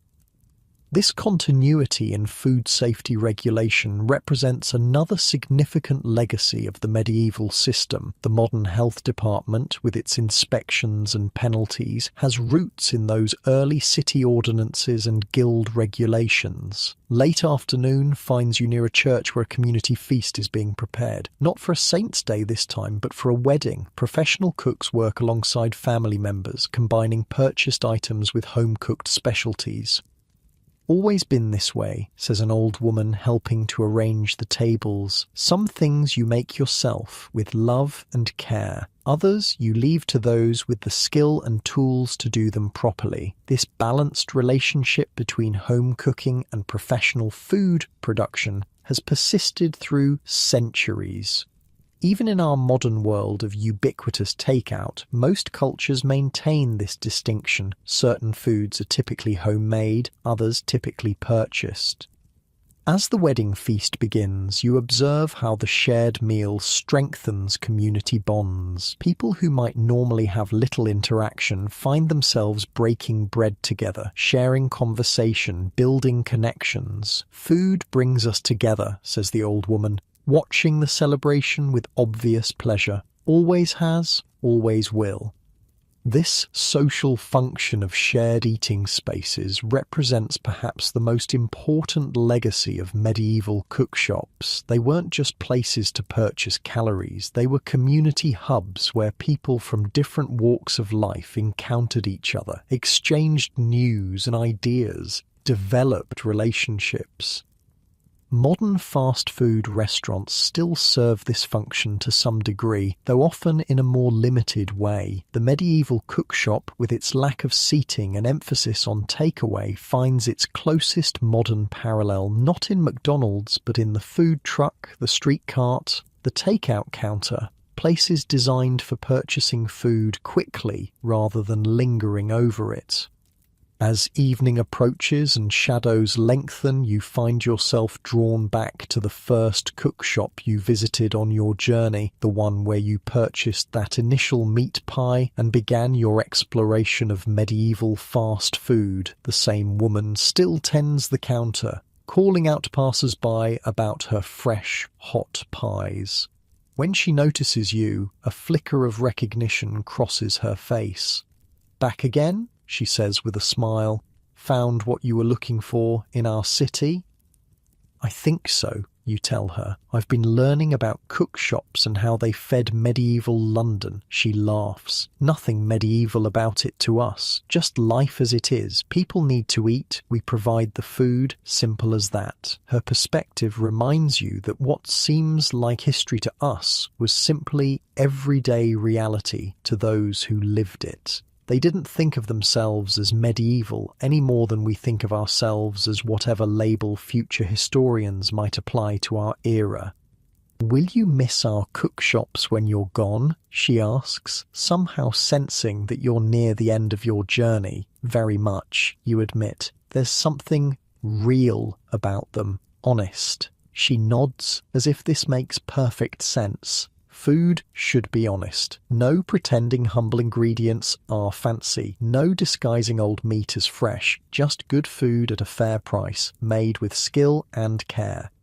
This straightforward philosophy, good food at a fair price, made with skill and care, transcends time and place. It applied to the best medieval cookshops, and it applies to the best food businesses today, whether high-end restaurants or corner taco stands. As night falls gently over London, you make one last circuit of the city, saying silent goodbyes to the places and people you've encountered. The cookshops are closing for the night, hearth fires banked, counters cleaned, leftover food distributed or stored for tomorrow. In the quiet streets, you reflect on all you've learned about medieval fast food. How it made urban life possible by feeding people who couldn't cook at home. How it created specialized culinary knowledge that might otherwise have been lost. How it connected communities through shared food traditions. How it balanced innovation with continuity, novelty with reliability. How it shaped urban development and public health policies. How it served both practical needs and social functions. How it reflected social hierarchies while occasionally transcending them. And perhaps most importantly, how it reminds us that our modern food systems didn't emerge from nowhere but evolved gradually from these earlier structures, carrying forward both their strengths and their weaknesses. The concept of fast food, convenient, ready-to-eat meals prepared by specialists for immediate consumption, wasn't invented by Ray Kroc or the White Castle brothers. It has existed as long as cities themselves, adapting to different technologies, ingredients, and cultural contexts while maintaining its essential purpose. Back in your rented room, you lie in bed and close your eyes. The sounds of the medieval city gradually fade, the distant calls of night watchmen, the occasional rattle of a late cart on cobblestones, the soft murmur of the Thames flowing past the city walls. You think about all the people you've met on this journey through medieval London's food landscape, the cookshop owners and their apprentices, the food vendors and their customers, the guild officials and city inspectors, the wealthy patrons and poor labourers, all connected by this intricate web of food production and consumption. Each played their role in a system that, for all its differences from our modern world, would still be recognisable to us in its basic functions. People needed to eat. Some made their living by feeding others. Some regulations ensured fairness and safety. Traditions provided continuity, while innovations brought change. And at the centre of it all was the humble meat pie, ancestor of every fast food item that would follow, from hamburgers to pizza to tacos, portable, affordable, satisfying, requiring specialised knowledge to produce but no special knowledge to consume. The medieval cookshops have long since vanished, their wooden counters rotted away, their hearth fires cold for centuries, but their legacy lives on in every street corner where food is sold ready to eat, in every health regulation that protects consumers, in every culinary technique passed down through generations of cooks, in every social connection formed over a shared meal. As you drift towards sleep, you carry with you a new appreciation for this overlooked aspect of medieval life, not the grand cathedrals or royal palaces that dominate our imagination of the period, but the simple, vital institutions that fed ordinary people day after day, sustaining the life of the city through their honest labour. And perhaps the next time you grab a quick meal from a modern fast food establishment, you'll remember their medieval predecessors, the cooks who rose before dawn to light their fires, the customers who lined up for their daily bread, the complex social ecosystem that evolved around the basic human need for convenient, affordable food. In that remembrance lies a connection across centuries, a recognition that for all that separates us from medieval people, we share with them the fundamental experiences of hunger and satisfaction, of commerce and community, of the simple pleasure of a hot meal on a cold day.